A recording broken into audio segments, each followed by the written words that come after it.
Ladies and gentlemen, our referee has called a stop to this contest, declaring the winner by knockout and new MMA show! Greetings, ladies and gentlemen, and welcome to another exciting round of and new MMA show. I'm your host, Michael Hansen, and I do all kinds of things with microphones because I'm a ring announcer, and I'm joined this week, as I always am, by my two buddies, who I have joined 99 times in a row. That's right, it is episode 100. My two buddies who bring MMA punditry to new heights. Introducing to you first, from New York, Mark Priaulx. What's up, buddy? What's up, boys? 100 episodes. Who would have thought? When we first started doing this thing on what was that app? I can't even remember what that app was that we tried it on Clubhouse? initially. Is that it? Yes, Clubhouse. Oh yeah, that's Everyone right. thought that app was going to take off and it's dead. But yeah, from the days of Clubhouse, did you think that we would be putting up 100 episodes on YouTube? Crazy, I did man. not. Crazy. Sweet. And I'll tell you what, thank you to our viewers and our listeners, but I also want you guys to appreciate, obviously we love to do this, it's fun for us, but like we never miss a damn week. In 100 episodes, maybe we took like 1 week off. Like we are here every week, and I was starting to say, as much as we love to do it, like it's still work that we come here and make sure we give you guys recaps and previews and all that. So if you listen and you have not subbed or anything of that nature, please help us out because we're putting in the work, and we would appreciate the love from you guys to help us grow. But on that note, we got a little gift for the 100th episode, because we just grew our sub base by like 25% in 1 week. Oh, did we? Oh, that's right. Yes. That one video. So thank you, India and Russia and Asia and whoever was watching that one video, because that was fucking dope. Like 3K views. Yeah, it was great. That's right. Okay, introducing from Florida, the Sunshine State. He is, for the 100th time, the Nicaraguan Nightmare, Omar Artola. What's up, buddy? What is going on?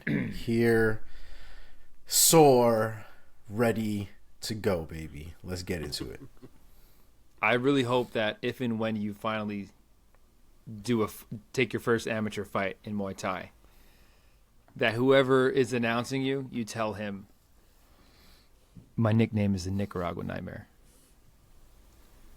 I mean, I think at this point I kind of have to, right? Yeah. You have to, man. Yeah. Yeah, man. 100 episodes in, I think we might have missed 1 week. Any other time that we were in danger of missing a week, we either moved the day or it became a two-man show. I don't think I've ever been a part of a two-man show. I think the two of you have done two-man shows. Right? Really? I feel like I may have one missed time. a week at some point. I thought me and you did one. I think you two have never done one. That I think is accurate. Me and Mike have never done one. And I think you two have me and done a Mike two-man won, show. I want to say. I think you're right. I think More we've than done it twice, once. Omar and I. Yeah. Yeah, you're a big chooch. Yeah, man, my wife doesn't understand the commitment. She's always like, oh, like, you got something going on. Why don't you skip this week? And I'm like, look, like, we fucking made a commitment to put episodes out, and that's what I'm going to do. Yeah, man. For those Mike who was don't like, know, you want to go also- to Disney today? And I was like, oh, yeah, absolutely. And then I was like, oh, fuck. We have a podcast. Can't go. You know, Mark and I both have 2 kids each, and you know, we record at a time that's not the most convenient for us, but is for our families. You know, we record pretty late at night, usually in the middle of the week, of the work week, and juggling jobs, juggling kids. But this is a conversation for our listeners and viewers. I just want you guys to understand. This is a conversation that Mark, Omar, and myself have been having for about a decade now. We have been having an ongoing MMA discussion, the three of us, for about a decade. And every once in a while, one of us would be like, we should do a podcast. We should just record these and just do a podcast. And then like months would go by, and then like somebody would mention it again, and then like another year would go by, and then Clubhouse, the app Clubhouse, like came out and kind of blew up. And I think I threw it out there as like it could be like a cool warm up for us to just hop on Clubhouse and have our discussions sort of like actually voice to voice, and that's what we did. And after I think like 3 or 4 times doing Clubhouse, we were like, all right, let's do a podcast. Let's get it going. And well, like immediately Clubhouse was like, oh no, you can't have anyone hear this. And we were like, what is the purpose of you? yes, So that's when we were like, all right, fuck it, I'm gonna do a real podcast. Real podcast, real YouTube channel. Throw it out there. And we have been steadily growing, and I would say probably in spurts. Like last week, one of our videos had like 3,000 views, which was pretty cool. And 100 episodes in, I can't wait to see where we're at when we're 200 episodes in. So 100 episodes means are we coming up on 2 years of doing this? Yeah, I guess we are. Wow. Is it? Almost Oh, every yeah. single week for 2 years. Holy shit. Wow. I believe That's crazy to think about. the very first episode July was 2001, us 2021. discussing that Connor broke his leg in the Poirier fight. Yeah. So that Yeah. would have had to be approximately July 14th Yep. of 2021. So yeah, we're like just about there at the 2-year mark. Honestly, I feel it. That's I fucking feel like wild. I feel like we should have had, I don't know, like some kind of like fan questions about the 100th episode or something like that. I feel like we dropped the fucking ball. Because this is going to be basically an episode like any other one. And maybe that's fine too. But 100th You don't get episode. enough love yet, man. You don't get enough love yet for the fan interaction. You can go on YouTube and find these fucking trash podcasts of dudes who don't even know who these fighters are, who get like 10,000 views, and we're over here giving real shit. But hey, we just got 3K on one. So yeah, tell a friend to tell a friend. Tell a friend to Help tell a the friend. boys That's out. right. All right, folks. Let's run Help down us this help episode. you. Help us help you. Okay, this week, let's get into this episode, shall we? Enough with the celebrating. We have work to do. It's still your motherfucking set, as C.T. Fletcher would say. This week, we're going to talk about all of the fights from this past weekend's UFC Fight Night. Emmett versus Topuria. We're going to recap the heavyweight clash unifying the belts for one championship. We're going to do a little quick PFL recap as well. We're going to dive headfirst into the MMA sphere with Omar, find out what's going on in the world of mixed martial arts outside of the cage. And we are going to look ahead as well to this coming weekend's very nice UFC Fight Night, Strickland versus Magomedov. And then we might end with a little bit of trivia if we're feeling frisky. And let me tell you, a heads up, we are.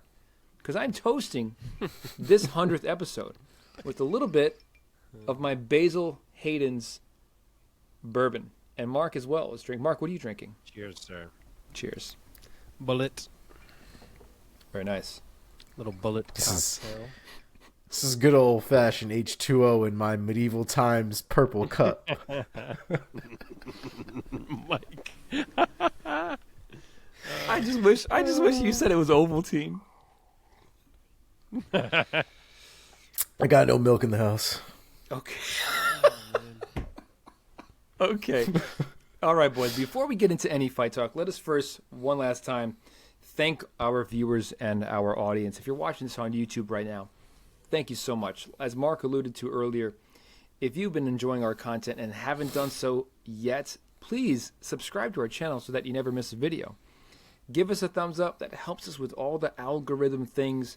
But our favorite method of audience engagement is with the comment section. If you like any of our takes, let us know down in the comments. And if you disagree with any of our takes, let us know your take down in the comments below. We love that thoughtful MMA discussion. That is exactly what we are here for. As always, keep it classy. If you want audio only, we got you there. You can find us wherever you get your podcasts. And of course, find us on social media. You can find us at all the places at @ANDNEW_MMA. MMA show. With that being said, let's get into this. This week, guys, the name on the marquee has got to be Ilia Topuria, who this past weekend at the ViStar Veterans Memorial Arena in Jacksonville, Florida, beat the brakes off of Josh Emmett in the main event of UFC Fight Night, Topuria versus Emmett. Emmett survived to the scorecards. The scorecards read 50-44, 50-42, and a 49-45. All in favor of the rising superstar from Spain, Ilia Topuria. Mark, start us off. Give us your take and your thoughts of this very, very dominant performance by Mr. Topuria. Cheers. This performance from Ilia Topuria was so good and was such a beautiful display of skill level that it took Ilia Topuria from being a guy whose best win was Bryce Mitchell to a guy who people are like unanimously saying, yeah, that guy should probably just fight Volk. Like in one performance. I mean, that's about as simply as you can sum this up. But he beat the shit out of Josh Emmett for 25 minutes. I think we all kind of predicted he would beat the shit out of Josh Emmett, at least somewhat. I don't know if any of us saw the bludgeoning that was. But he dominated him. And it's not just that he's fast or that he's got great boxing or big power or that he is so good defensively, but it's the way that he controls space. All of the space between Topuria and his opponent is his thus far. He controls it. He's like a puppet master in there at times. He's got fantastic footwork. He continually cut Josh Emmett off all fight long. He's so good at stepping in to deliver his shots and then getting his head out of range. Or even better, actually, what he was doing all fight long was him doing a little backslide out of range as Emmett threw, only to counter, kind of pivot away and counter. He caught Josh Emmett a million times that way. His hands are always up next to his head. He blocks most punches, and he just frustrates you because he is so sound defensively and such an intelligent boxer that he's going to land at such a higher rate than you are going to land. And Josh Emmett, if we're being honest, was kind of the perfect opponent because he likes to throw his kind of lunging punches, and it really let Topuria show off because he was able to evade these, and he was just a much cleaner boxer. But he was crushing him. It felt like he was hurting him bad in pretty much every round from round 2 onward. And props to Josh Emmett. The guy's an absolute animal. He can absorb crazy damage. After round 4, I would say that thing hit the point where I was truly starting to think about whether his corner should have been stopping him from going back out there. But, you know, he didn't cave. He battled the whole way. And it didn't matter because Ilia Topuria was that damn good and that damn dialed in, and he is officially now a very big deal. Omar, give us your take on the techniques that Topuria was throwing out there that really made the difference and just completely shutting down and pretty much dominating one of the most dangerous strikers in the 145-pound division. This is the shit that I watch MMA for. These are the type of performances that for me are just extremely memorable. I couldn't really wait to talk about this fight because Topuria did so many things in that fight that I thought were so exceptional. His guard needs to be talked about, and it needs to be appreciated for how effective it is because his guard was tight. You could almost say it was a very like Muay Thai straight up stance, very square stance. And he did a lot of moving forward in that fight, blocked a lot of punches. And I think the reality was, just like Mark said, this fight with Emmett was really tailor-made for Topuria because Emmett chooses to have a fight style that does not account for proper entry. And so without utilizing a jab of like any fucking kind, this man relies on hooks. And so when that happens, you've basically just eliminated 1 or 2 punches from an actual arsenal, right? Because even the cross, he wasn't throwing completely straight. He was winging things from like back here all the way forward. And Topuria is a matador. I mean, the Spaniard doesn't even seem like it's a proper name for him. He was a matador. And he was cutting angles just like Mark said. He was popping him on the way out, popping him on the way in. I mean, he put the literal beating on him in round 4 to the point where I believe this is the first official 10-7 that we've gotten in the UFC at this point. And the crazy shit is, well, I believe it is. I don't know if there's another 10-7 officially on record, at least not in modern day MMA. I don't know how the hell they did it back in the day, but it was completely warranted. Absolutely warranted. There were 2 sequences towards the end of that round that were near finishes that with other referees very well might have been finishes. So I was completely fine with the 10-7 scoring for that round. And it was one of the greatest performances, man. And it did. I think everybody was kind of on the same page after the end of that fight. We walked away with, I think, 2 big things on our mind. Did Emmett get beat so badly that retirement shouldn't even come into play? Or did we just realize that Emmett's probably never going to reach gold, even if he does continue to fight, right? I think the way his fight style is right now, I think he's never going to be champion, and he probably will never, beat the elite the way that he's approaching these fights right now. He very well could change his fight style and adapt his fight style to set things up a little bit more proper and be able to land things properly. But until that happens, I think we've seen the ceiling of Josh Emmett. And I think we've seen Ilia Topuria take the fucking glass elevator right the hell up out of the ceiling. Because this man genuinely looks like somebody who could give Volk problems at minimum. Minimum. And he's a real issue when it comes to the idea that he could walk away from that fight with a belt and be one of the guys to legitimately have beaten Volkanovski without, I wonder how that, I wonder how people score the fight. I think if he does beat Volk, I think he beats him decisively. And that's an amazing, amazing prospect. At this point, I cannot see Volk getting dominated the way that Josh Emmett just did by Topuria. I mean, but agreed. The hand speed combined with the power of Topuria is terrifying. Terrifying. But also, to your point, Omar, I love that you said that this is why you watch, man. Took the words right out of my mouth. Like, as a fan, it's these kinds of performances and these kinds of athletes and fighters that make me just tune in and be like, wow. Like, you're watching something pretty special in Topuria, man.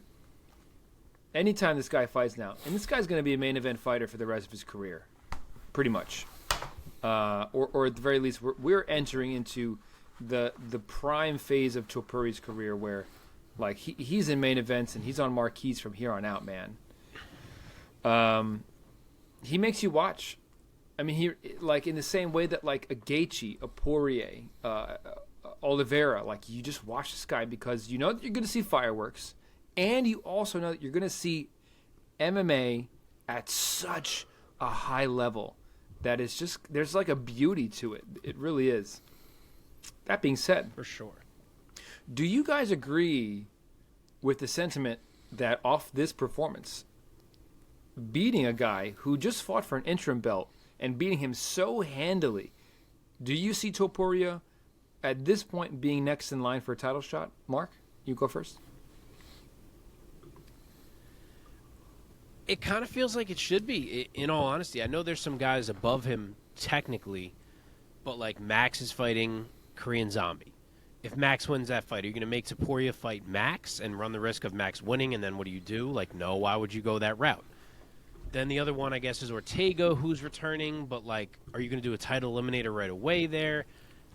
It kind of, and not to mention Volk and Yair is happening pretty soon.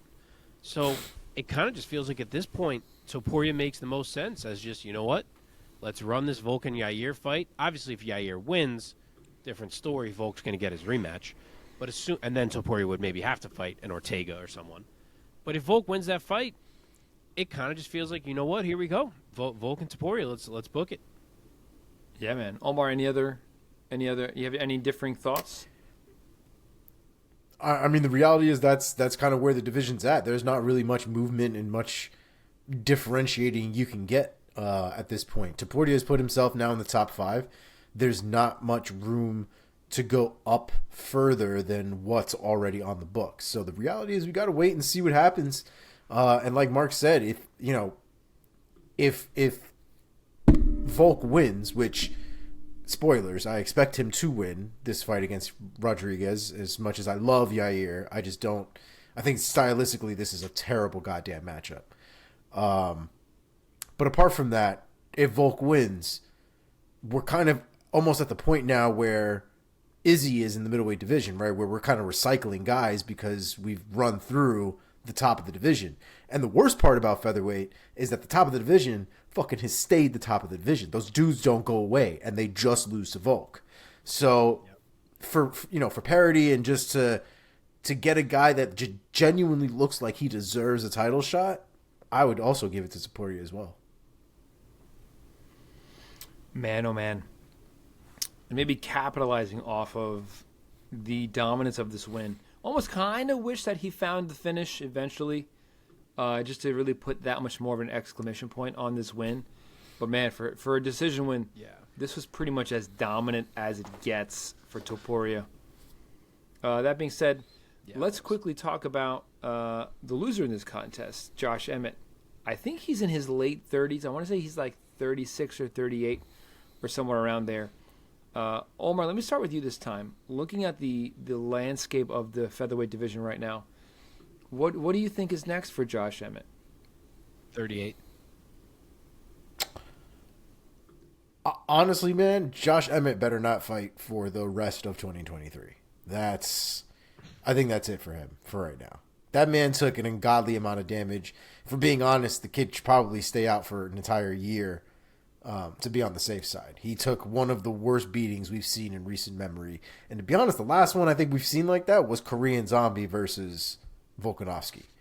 So I'm not thrilled about the idea of him fighting too soon.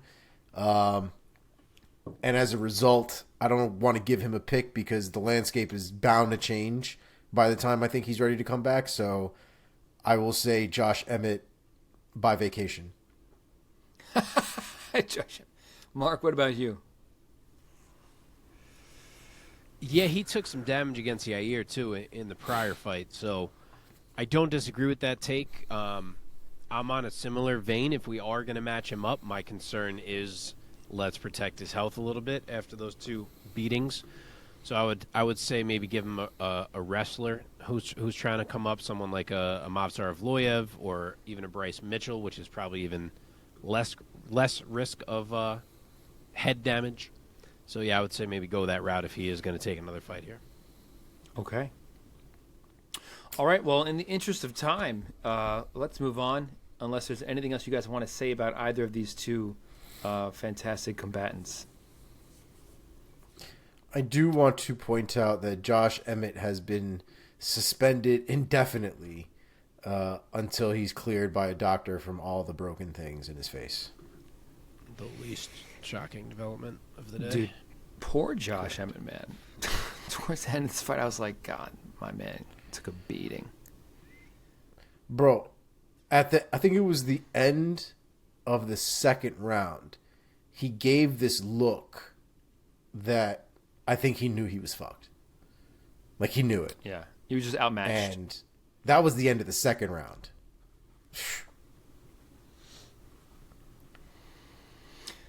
Okay, let's move on. In the co-main event of this UFC Fight Night, going down once again at the Vistar Veterans Memorial Arena in Jacksonville, Florida, Maycee Barber defeated Amanda Ribas by TKO in the second round. Omar, start us off. Give us your impressions of this performance and this finish that Maycee Barber finds over the very talented Amanda Ribas. What's your take? Amanda Ribas went in there talking her shit. There was definitely some attitude in that fight. She went in there and they were scrapping from the bell. A lot of damage in the first round, I think, on both sides. Ribas definitely left that first round with a little bit of a nosebleed. And man, the striking from Maycee Barber looks a little on point, a little sharper than I think we've seen. And I think she's getting a little bit more comfortable in that arena. I think when you look at a lot of her past fights, you've seen her resort to the wrestling when she's not comfortable with the striking, which can tend to be more often than not. But I think in this fight, she had a real comfort there, and she pulled off the kick that we've all glorified for the last year, basically, which is the right hand into the right head kick. And she absolutely, or was it the left head kick? I think it was the left head kick. Either way, she bit, or Amanda Ribas bit on that and went right into that head kick. And it was the beginning of the end. And credit to Ribas, because she has a chin, man. Most people, I think, would have just dropped right to the floor. But she ate it, tried to keep moving, tried to stay away. But she couldn't stop the blitz that was Maycee Barber at that point. So beautiful performance, from both women. I thought they both put on a great performance. But Maycee Barber goes home with the victory, and good for her, man. It was a great win. Mark, Maycee Barber finds the Leon Edwards head kick. It looked like a sort of a feint with a right straight. Lands the high head kick. What was your take? How impressed were you with this performance? Really impressed. This was huge for Maycee. The best we've seen from her, absolutely. And this thing was a car crash. I mean, it was entertainment from start to finish. You could not look away. I loved the way that Ribas looked for the first couple minutes of that fight. She came out pushing forward. She was aggressive. She was landing. She initiated the clinch and had Maycee against the cage. But then there was a moment like 3 minutes in that I feel like kind of ended up being a sign of things to come, because Ribas had been winning the fight. And then there was that right elbow in close that Maycee landed with her back on the cage. And right away it was like, oh, wow, that power on that elbow was bigger than anything that we saw coming the other way from Ribas. And I feel like it started to swing right there. Like Ribas got really opened up. I mean, she's relentless, and she still actually ends up getting that headlock takedown. And even then I was like, all right, like we're going to be okay. Obviously, I've said before, I'm a fan of Ribas. But then 5 seconds later, Maycee's on her feet again. And a few seconds after that, knee bar attempt for Ribas. She's still the one kind of initiating everything, and then she pays for it. She looked for the knee bar for way too long, and Maycee just put a beating on her for the last, whatever that was, 30 seconds. Maybe it was even more than that. And that changed the fight, because by the end of round one, Ribas had ended up sustaining way more damage than Maycee did. And again, I feel like I keep crediting Ribas, but she did come out and tried to get it all back in round two. But she was just content to be in a firefight. She had already taken damage, and it started to swing. She did bust up Maycee's nose, too. She got her back, and she made her work. But Maycee was just too dialed in. I don't know if it was the damage or if it just was that Maycee was the better fighter. But as the round progressed, it really became evident that Maycee was the faster boxer.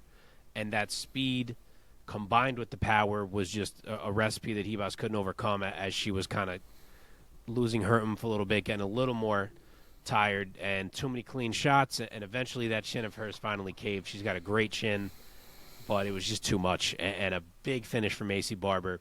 Blood pouring down her face, celebrating. Big moment for her. Yeah, man. Like I said, she found the Leon Edwards head kick, man. A really nice technique, feinting with that straight and sneaking in that high head kick. Beautiful technique, man.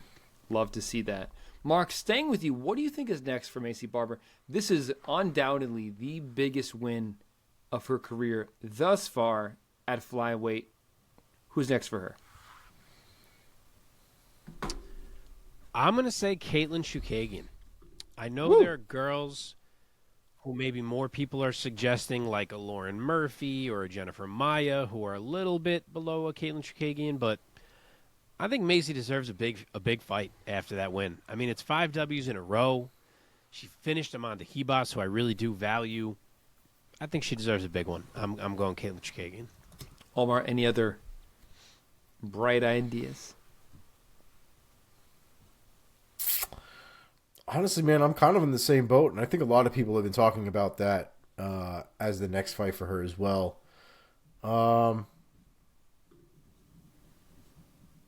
was like, who the hell So did we all know Caitlin Chukagian got married? She is no longer Caitlin Chukagian. No way. So I just saw this, and I debated using the name, and I was like, nah. What's the name? So I'm noticing because I'm looking at the rankings. And I'm like, where the fuck is Chukagian? Because I don't even look for Jessica. I'm looking for Chukagian, and I did not find it. It is now Caitlin Sermonara. Yep. Sermonara. I think that's it. Sermonara. Well, congratulations to the Sermonamas. Very nice. But yeah, I will go down that route. I think that's really the best course of action. And honestly, man, as frustrating as Caitlin's style can be, I think Maycee Barber might just have the tools to get around a lot of that nonsense and potentially get a win here. So it's a good fight for her. How do you say that last name? Sermonara? Sermonara. Yeah, Sermonara. Like Sermonara. Sermonara. Is it already Sermonara. changed on the UFC website? Correct. Yeah, that's how Chukagian we is saw dead. it on the rankings, yeah. Sermonara. Is that like Japanese? What is that? Oh, dog, I have no idea, man. I would guess it's Italian, would you not? Sermonara? I don't. Oh, I don't know. maybe Can you is say it in Italian? Sermonara. Sermonara. No? But you can also say it in Japanese. Yeah. Sermonara. I guess you could. I'll bet Oh, a it's lot with of money the. it's Oh, I'm Italian. seeing it now though. It's with the C. It's totally Italian. Totally. It Italian. is Greek. Correct. It is. Oh, it can be sure. Greek or Italian Southern. Totally. Yeah, I mean, sure. Okay, let's move on. Here we go. Opening up the main card of UFC Fight Night. In the middleweight division, a fight of consequence. Brendan All-In Allen defeats Bruno Silva by submission via rear naked choke. The official time coming at 4 minutes and 39 seconds of the very first round. Mark, start us off here. It's fitting for you to start us off, given that Brendan Allen is your boy. What's your take? Dude, Brendan Allen is going to find that neck, man. He is coming for it. And props to him because he went through the fire here. He withstood a couple Bruno Silva blitzes, which we've seen get other guys out of there. He bit down. He threw back and stood his ground, and it helped him kind of get some respect at first. And then it actually let him hurt Silva later because Silva was pretty open. And Allen was firing back in those exchanges, and he hurt Silva. But, you know, Silva wants to be the bully in there. And Allen did a great job to not allow that and not allow the momentum to swing that way. Obviously, then he lands a couple huge rights to drop him. Stays super calm on top, trying to pick some spots, and then just says, you know what? I can transition to the back. When it looked like there was no transition to the back, kind of just grabbed a leg, flipped Silva over, boom, he's on his back. I mean, it was a lot easier than it should have been. And then the choke was right there. So the dude is good, man. And I don't want to get ahead of myself because we're certainly not at the point of any title shot yet. He's got to prove he can beat some more guys. But I did like what he said in the post-fight about being an interesting challenge for Izzy because he said, you know, the fact is that, yeah, maybe I'm not great at something, but I'm good at everything. And it's true. And it makes him an interesting contender in this division. Totally. Omar, what's your take on the performance of Brendan Allen getting it done by rear naked choke over the very talented Bruno Silva? I thought it was a beautiful performance. I think we all take submission from Allen. I think I took round 2. I don't even know if I took round 1, but I think we all had some confidence in the finish there. The decision, actually. Did you really? Yeah, I thought we said all had some. Damn, thought we all had some confidence there in that finish because he's a finisher, man. He's a beast.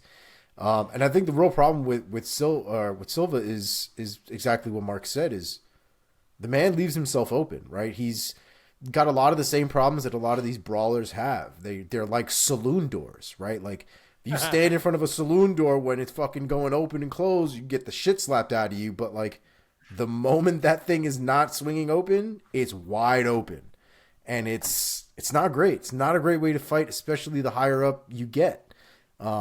These guys need to start worrying about defense. And honestly, man, if you need to know what to do, Topuria just put on a goddamn masterclass for free. Check it out on ESPN Plus. Literally, almost every professional fighter at this point could go watch that fight and learn something from that fight. That was an amazing performance, especially when it comes to the defense and being able to have offense with solid defense. And he wasn't perfect. I mean, he had some moments in there where it was a little shaky, and I'm not going to go back into Topuria. I realized I was about to do that. But my point is Allen was able to capitalize on a lot of the opportunities that Bruno Silva left open. And I think he can do that in a lot of these fights going forward. I'm not ready to buy him beating Izzy because I think he is good everywhere. But I think Izzy is great at the stand-up, but I think he's also good everywhere else. And so if we're lining up skill for skill and we're very equal in a lot of points, but we're going to differ highly in the striking, I still will pick Izzy on that in that fight. I mean, of course. I mean, I can't imagine what the odds would be right now for Izzy versus Brendan Allen, but I have to imagine that Izzy would be a significant favorite in that fight. Yeah, I think it would probably be mine as saying he would beat Izzy. I'm certainly not saying that. I'm just saying he presents an intriguing challenge that's kind of different than others we've seen Izzy face to this point. Yeah, for sure. Especially the ground game. You know, Brendan Allen's ground game, I don't know if it's getting as much respect as it should because it's a real goddamn problem. It should. And it might start on the feet. It might be, it might be like clubbing subs and stuff like that. But his ability to finish on the ground is a problem, and if you're matched up with him, you have to worry about it. So I agree. I agree that the matchup there is a little different, and the skill set is a little bit different as well. So it would be intriguing, but I still think Izzy comes back with that gold, baby. Well, Brendan Allen now has won 5 in a row under the UFC banner. Omar, looking at the landscape of the middleweight division, who do you see being a worthy next opponent for Mr. Brendan Allen, who really is coming into his own? Well, I think one of the perfect fights that you could make for him is I guess probably the loser of Sean Strickland and what the hell is going on to this weekend here? Magomedov. I think that would be something. I guess it's really more Strickland that I'm trying to get him towards. If we're being honest, I don't know if I would feel the same way about Magomedov getting matched up with Brendan Allen. If Magomedov gets sent back by Strickland, Allen shouldn't be fighting him. Oh well, yes, but I wouldn't mind a Sean Strickland fight against Brendan Allen. Mark, what about you? 4? That's fair enough. Of his last 5 wins by rear naked choke. Who's his next opponent? If you are the UFC matchmaker. I don't mind them going right back to the Jack Hermanson booking. I don't know how long Jack is out for.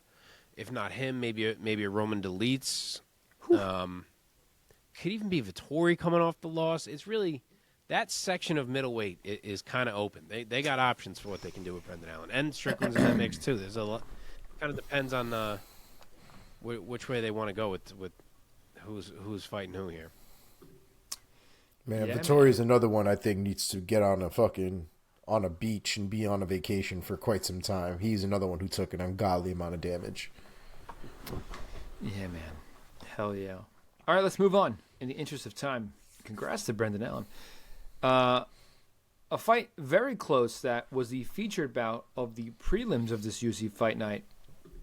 Neil Magny takes the W over Phil Rowe by split decision. The scorecards read 29-28 and 29-28 for Neil Magny, and Phil Rowe getting his own 29-28. Mark, start us off for this one. Who did you see winning this fight first off, and what was your impressions of the performances of both of these men? I mean, through 10 minutes, we basically had a draw. Like, that's about as drawy as a fight can be. No man did anything significant, really. They more or less took turns doing the same exact things to each other. Like, it was 10 minutes where those 10 minutes ended and you could have been like, well, we're at exactly the same place we were when this bell rang. So you want to call it 1-1 at that point? Totally fine with me. I feel like it should have come down to round 3. And it's not like round 3 was some firefight either. This fight as a whole was definitely a bit disappointing. There was a good amount of nothingness happening in round 3 as well. Not to not appreciate the technique, but again, it wasn't exactly a firefight. But I did feel like Neil Magny slightly edged the round, and therefore the fight. So him getting it on the cards did feel right to me. And, he got it done. He fought the ugly version of a Neil Magny fight. All the usual clinch work, just couldn't really press his advantages in the ways that you usually see. But I can't help but feel like Phil Rowe blew this fight. Like, it felt like to me that Phil Rowe's advantages were more so at range. He was cleaner there. He's the one who's more of a KO threat. And instead, he fought the whole fight in the clinch, like much of which he initiated. So I don't know if that was the game plan or if he deviated from the game plan or what, but whatever it was an odd choice to me. I felt like he took away what his potential advantage over Neil Magny could have been. And again, it was still super close, but I kind of feel like he gave Magny an avenue to grind that out the way Magny can do. Omar, bringing you in on this one. First of all, who did you have winning this fight? Do you think Neil Magny was the rightful winner? And give us your impressions overall of the techniques that these two men threw at each other. You may be surprised to know I have no idea who won this fucking fight. None. That fight was probably one of the most confusing fights I've seen in quite some time. Especially because you couldn't tell who was who. No, you couldn't. In fact, I was going to say this was like no shit. This was basically like if you and your friends were playing like a fighting video game and you both picked the same person and like they had different colored shorts on. It was the most ridiculous thing I've ever seen because not only did they like look like each other, same hairstyle and everything, they also fought exactly the same way for the most part. Yes. So I'm not really sure how anybody was supposed to score that fight or properly score that fight or come away from that fight figuring out who was the winner of that fight. I also think we said this last week, though, right? I think we said this was going to be a mirror match. This was going to be basically Neil Magny versus Neil Magny or Phil Rowe versus Phil Rowe. It was going to be the same exact fight or the same exact fighter against each other. So I'm not surprised at the likeness of the fight, how that went. I was a little surprised at the clinch heavy work that went into it on both sides. But Neil Magny's that dude. You gotta make him really lose if you're gonna make him lose. So glad I got the pick. Not the most exciting fight, but yeah, very confusing. Staying with you, Omar. Let's go with the winner first, Neil Magny. Who do you see being next at this point for in the journey of the up and down journey at welterweight for Neil Magny?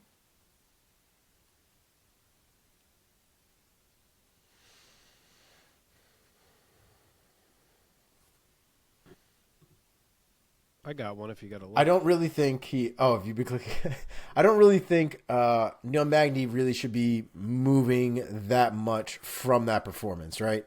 I think Phil Rowe had a lot more to gain in that fight than Neil Magny did, and I think Neil Magny had more to losing that fight than Phil Rowe did. So I think considering the circumstances, especially it wasn't a performance that was shocking, life-changing, or anything like that. We're not going to add anything there to the goddamn highlight reel, so I'm not really sure he deserves anything more. I would probably say I know Ian Gary just got booked against Jeff Neal, right? Correct.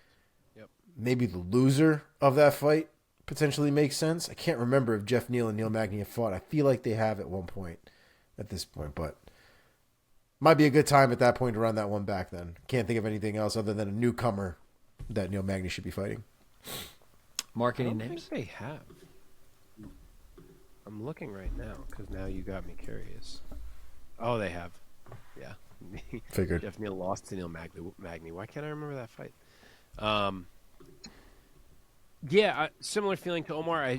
I get it. He won. I don't think that win should necessarily be like, all right, now Neil Magny's got to fight a top 10 guy. I kind of think that he should almost kind of have to fight another guy who's trying to crack into the rankings. I don't think his standing really moved there. So I'll throw out two options. One of them I'll say Randy Brown, who also won on this card that we're going to get to actually I think in the very next fight. That's a good and one. the other would be the winner of this weekend's fight, coming up between Kevin Lee and Rinat Fakhretdinov. Man, the highs and lows of this game. He just fought Gilbert Burns in a super high-profile fight, and now he's gonna, if you had your druthers, he'd be fighting an unranked guy. It's crazy. I mean, he just fought Phil Rowe, who was unranked. It's true. Yeah, man. And he barely got past Mike, that's what Neil Magny does, kid. He fights the unranked and reminds them why they are unranked. Let's go, Neil Magny. And if he had finished Phil Rowe, then we'd be like, all right, he should fight whatever top 10, you know what I mean? But he didn't. Yeah. So. Gotta be frustrating to be Neil Magny. Man, he's just always like right there. Why? Okay, let's move on. Here we go. In the welterweight division, Randy Brown gets the unanimous decision victory over Wellington Turman.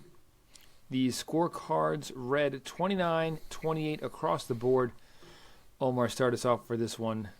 Give us your take of the performance by Randy Brown. I thought Randy Brown looked good in the first 2 rounds. He was doing a lot of changing of the levels. He was hitting low, hitting high right away, putting a lot of nice combinations together. And I was pretty impressed with the way he was comfortable in there striking against somebody like Wellington Turman, who can definitely put his lights out very quickly. But obviously, Randy Brown will generally have the range. He'll have the length and the height advantage. So it was good to see him in the first 2 rounds really take advantage of that and do work. That 3rd round had me stressed because Randy Brown ate some nasty-ass elbows in that fight that fucked his face up. The left side of his face by the time that fight was done was swollen to shit. I think it's probably the most damage, the most visible damage we've seen Randy Brown take. I think at this point in his career, I think probably the most destructive thing that's happened to him was the Nico Price finish, but that was, a 1 in a million kind of deal with the way that went down. So I thought it was a good win for Randy Brown. The 3rd round was definitely the most stressful, but overall I thought Randy Brown did a great job controlling the distance and landing some really clean, straight shots against Turman. So good win for Randy Brown. Mark? I'll tell you what, man. Wellington Turman was a trickier opponent for Randy Brown than I imagined he would be. He was ripping up Randy's leg. As Omar said, he won round 3 with some aggressive clinch work. He was landing big. He bloodied Randy Brown up. But also, as Omar said, I do think Randy Brown did enough, typical Randy Brown things in the first 10 minutes to take each of those rounds. They were very much the way he likes to fight. I think he was able to edge both rounds, control the striking, dictate it for the most part. Yes, he ate some leg kicks, but he stuffed takedowns. He fought behind the length. I thought he landed more, and he definitely mixed in some nice clean shots and did enough there. So it certainly was not the most incredible Randy Brown performance that we've ever seen, and didn't end super well, but he did what he set out to do, and that was to get the win. Let's go with just the winner here, Randy Brown, and then we'll move on in the interest of time. We've been doing just the winner every fight. Where have you been? Oh, really? We didn't do Phil Rowe last time? We haven't done a single loser other than Josh. Really? Emmett. Oh, yeah, you okay. just keep going That's to the next true. one. Yeah. My bad. Yeah. So in the interest of time, sticking with just the winner here, Mark, give me the next opponent potentially for Randy Brown. I just gave it to you. I would like to see Neil Magny. If it's not going to be Neil, I'll give you one backup option, which is one I actually mentioned a few weeks back, which is Daniel Rodriguez. Ooh. That would be a fun fight. Omar, any other names? Yep. That is the one. That is the one I'm going to go with. It is going to be the Daniel Rodriguez. I think that's just such a good goddamn fight. Stylistically, it's very interesting, right? Randy Brown always brings that height and that length. And Daniel Rodriguez, I mean, after his last performance, man, after, losing to Ian Gary, I think at this point is probably going to be something that he's going to hold in he's going to have in common with a lot of people in that division very shortly, but it wasn't a great performance. So I think he does need to bring that fire in his next fight, and I think Randy Brown's the type of person that can bring that out of him. Okay, moving on. In the women's strawweight division, Tabatha Ricci, the baby shark, gets it done over Gillian Robertson by unanimous decision, 29-28, 29-28, and a 30-27 on the scorecards. Omar, start us off. Give us your take and your impressions of the baby shark getting this win. Yeah, I think the volume was really the main factor in this fight that really made things swing the way that they swung. Tabatha Ricci was just going forward, was just putting more combinations together, was just landing just a little bit more. I don't really think there was, for me at least, it didn't seem like power was that much of an issue, right? I don't think at any point Gillian Robertson was going to get knocked out or anything like that, but she was getting touched a lot. I mean, and honestly, I think it got worse as the rounds went on. And you can hear Eve Edwards in the corner. I think it was Eve Edwards, right? Or was it Dean Thomas? Dean Thomas. So you can hear Dean Thomas in the corner just yelling at her, just forward, move forward, just go forward. Don't stop, just go forward. And she did a lot of that throughout the fight, obviously off and on. The woman's like only human. But she put a lot of combinations together, a lot of forward movement, and she had Gillian Robinson backing up. The takedowns weren't working out very well for Gillian Robinson, like I feel like they normally do and normally have been at this lower weight class.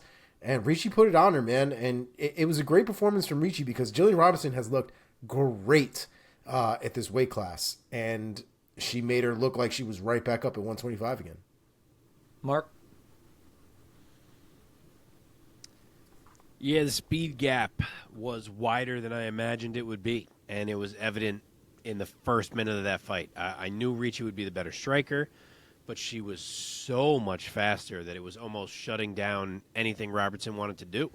Like, she was almost resorting to one shot because she didn't have time to set up any combos or set up any takedowns because Ricci was so in and out that she was like, I got to land one big one when she's in because then she's gone again. So that went on for like 10 minutes before Robertson finally adjusted by round 3. She accepted that she had to make it ugly, I think, finally. If she had done that sooner, maybe the fight changes a bit because she did have more success in round 3, but she didn't. And Ricci did a fantastic job dictating it. She was in control. She used her speed. Her wrestling looked really good, both offensively and defensively. And I think she got maybe a little bit of a gift in that Gillian, I think, respected her power more than she should have. I think there should have been a lot more of Gillian just walking through things because Tabatha Ricci is not exactly someone who's going to knock you out. But it was well done by Tabatha. Big win for her. Yeah, man. Let's only talk about the winner for this fight, Tabatha Ricci. Omar. For the first time. Give us the name that you think should be matched up with Ricci next. I mean, it was a good win. It was a good win. I thought it was something that for me, I thought she won 3 rounds to 0. I think we did have, right? But there were a couple of judges that had him 2-1, right? I think there was maybe one judge that gave Gillian the third. I can't remember. Could have been 2. Okay. But yeah, third was like competitive. I mean, I thought they all had their moments for sure, but I thought they were very clear rounds for Ricci, in my opinion. Yeah. But I think what would be really interesting at this point would be somebody who kind of matches her volume, matches her speed. I think we've seen now her against a relative wrestler in Gillian Robinson, but I kind of want to see her against a fun striker, somebody that could give her, potentially some highlight reel stuff or whatever, however you want to call that. So I would go either towards the Angela Hill direction or even a Michelle Waterson direction. Mark? Literally, was that what you had? Exact 2 names that I was going to say. Ooh. I think it's time for that next level veteran test for Tabatha Ricci, and the names that satisfy that are Angela Hill or Michelle Waterson. There you go, man. Like it when great minds think alike. Okay, let us now. This is not pre-planned, folks. That's right, from UFC Fight Night. The genuine heart Topuria versus Emmett into our lightning round. So if you don't know, joining us for the first time, our lightning round is where I challenge Mark and Omar to give me their quickest takes on the outcomes of these fights. Here we go. Starting things off in the heavyweight division, back up to the main card. Austin Lane and Justin Tafa's fight ended in a no contest due to an accidental eye poke. Mark, go first. I was interested to see some of Austin Lane, man. He looked really fast, for someone as big as he was. But unfortunately, we get a near immediate eye poke. Justin Tafa's eye is bleeding. He can't see anything out of it, and they didn't have a choice but to wave that thing off. Thankfully, he's updated since, and his eye's actually all right. Omar. That's good. I didn't actually see the update about his eye, but that's good because the eye poke was really, really bad. But you're right. Austin Lane looked great. He had a lot of great movement. The best word I could really describe the few seconds of performance we got from him was he was on, 100% on. And he looked interesting. So, hopefully they got to run that one back, right? You can't just let that one end like that. But I guess it depends on the timeline for Justin Tafa and what that looks like. But either way, I'm interested to see both guys again.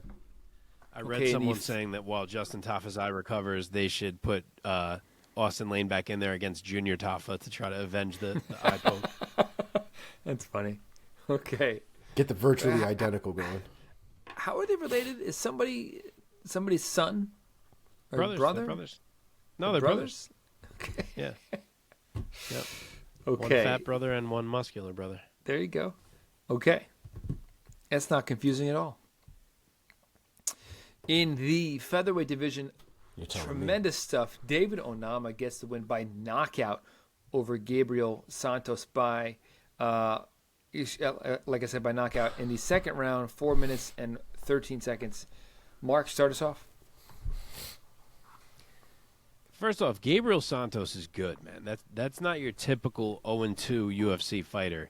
He's had some really good moments now against both Lerone Murphy and David Onama, so here's hoping he gets a matchup he can win in his next fight because I do feel like he deserves to be in the UFC. But Onama battled through it, man. He was in a lot of tough spots. He was hurt a couple times early, couple armbar positions, some time on his back. Santos was on his back. I mean, it was a lot, but he never wavered. He worked through all of it, and then he found those little step-in elbows late in that fight, which is what opened it up, and then the right uppercut came as flush as can be. Lands another right as Santos is falling, which was beautiful. And, monster knockout. Omar. Santos has got a chin, man, because Onama was throwing fire for a good majority of that fight. And he was landing clean. If you go back and you watch that fight, Santos' head was moving in all sorts of direction, but he was eating it. And I think it just got to a point where the damage had just accumulated a little bit too much by the time we got to the second round. And, that uppercut was devastating. I don't even think Santos saw it. And the ones you don't see are the ones that hurt the most. And Onama had some really good finishing instincts in that moment, and that's all she wrote. Okay. Here we go. Montios Rebecki, round 2, TKO over Loik Radzhabov. Marco first. So here's some shit. His name looks like it should be Rebecki. When he debuted, it was Rabeshki. Oh, now excuse me. it was Rombeshki. R-O-M. Rombeshki. So who freaking knew that is Rombeshki? But that's what they were saying. So anyway, he looked great. He really did some damage to Radzhabov's legs early, and I feel like commentary didn't even really notice it, to be honest. But he was putting in damage on Loik's legs. And the reason he had so much success closing range as that round went on is because Radzhabov was kind of like hopping backwards, and he couldn't circle away anymore because of the legs. And again, I feel like commentary didn't really pick up on that until round 2, but that damage accumulated quick from those leg kicks. Rombeshki's a beast. But then the takedown came. When they got back up, he dropped him again with a leg kick, got on top again, and then he just broke him right away in round 2.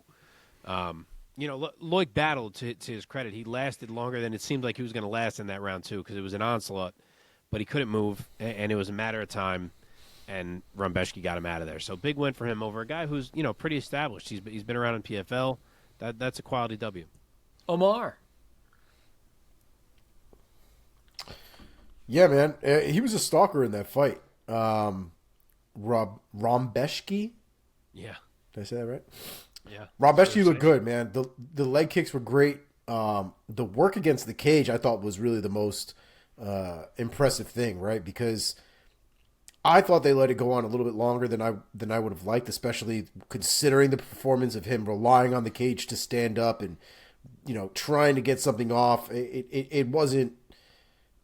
I don't know. It just didn't seem like the proper way to defend yourself, and he was getting lit up in those moments as well. I don't think we needed to wait as long as we did to get it out of there. I will say I'm glad we just waited at least until there was one knockdown, right? We didn't get crazy. We didn't let Razabov, Loik. We didn't get Loik. Wait for Loik to get completely destroyed once that knockdown happened. So at least there was that, but what an amazing performance from Rombeshki. Okay. Joshua Van, split decision over Zalga Zumagulov. Omar, go first. So I would have to imagine Zumagulov is cut, right? Because this is another loss on his record. He looks, what he reminds me of? He reminds me of Clay Guida. There are shades of Clay Guida all over this man. And early Clay Guida, where he's just bouncing around all over the goddamn place and not really being very accurate and being very technical with what he's doing and just throwing shit out there, hoping it lands. And you got hooks that are thrown with straight arms, hoping that they land. It was weird, man. He's a weird dude, and he was getting pieced up, especially those last two rounds. Van found his distance, found the power, was hitting him in between combinations, in between shots, in the pocket. I mean, he put on a real show as far as I was concerned for the last two rounds. And honestly, kind of made, in my opinion, Zumagulov did not look like he deserved to belong in there or deserved to be in there. This was Van's debut as well, so I thought it was a hell of a way to bring your A game on your first outing, and he beat the shit out of Zumagulov. Mark. Yeah, Zumagulov grew all the hair. I think he hoped it may give him an extra nudge when it came to winning these split decisions, but unfortunately for him, it did not. He just looked kind of odd. But it was the right call. He's had some tough split decisions in the UFC, but this one wasn't. Van came back to win rounds 2 and 3 of that fight. He's a really dangerous striker. Great feints, great variety. He had Zumagulov hurt real bad in round 2. I thought it was going to end in there for a second. And his takedown D was on point, too. So, tough spot for Zumagulov. He couldn't do much, and it was a nice debut win for Joshua Van. Okay. Jose Mariscal, UD over Trevor Peek. Mark, take it. Dude, Trevor Peek came out and fought the exact same way he did in his debut. That same crazy brawling style. But Chepe Mariscal was not the guy. He ate damage. He was 0% intimidated by that fight style. He held his ground. His punches were tighter, which was the key for a lot of that fight. He had wrestling and grappling to lean on to mix it up when he needed to. And he beat the shit out of Trevor Peek by the end of that fight. He had Trevor Peek questioning his existence. There were times Trevor Peek stepped back and he was like, what the fuck do I do? Because it just was not going his way. So a really nice debut for Chepe Mariscal, who I'm guessing may even be down at featherweight for his next fight. And this was a nice lightweight win. Omar.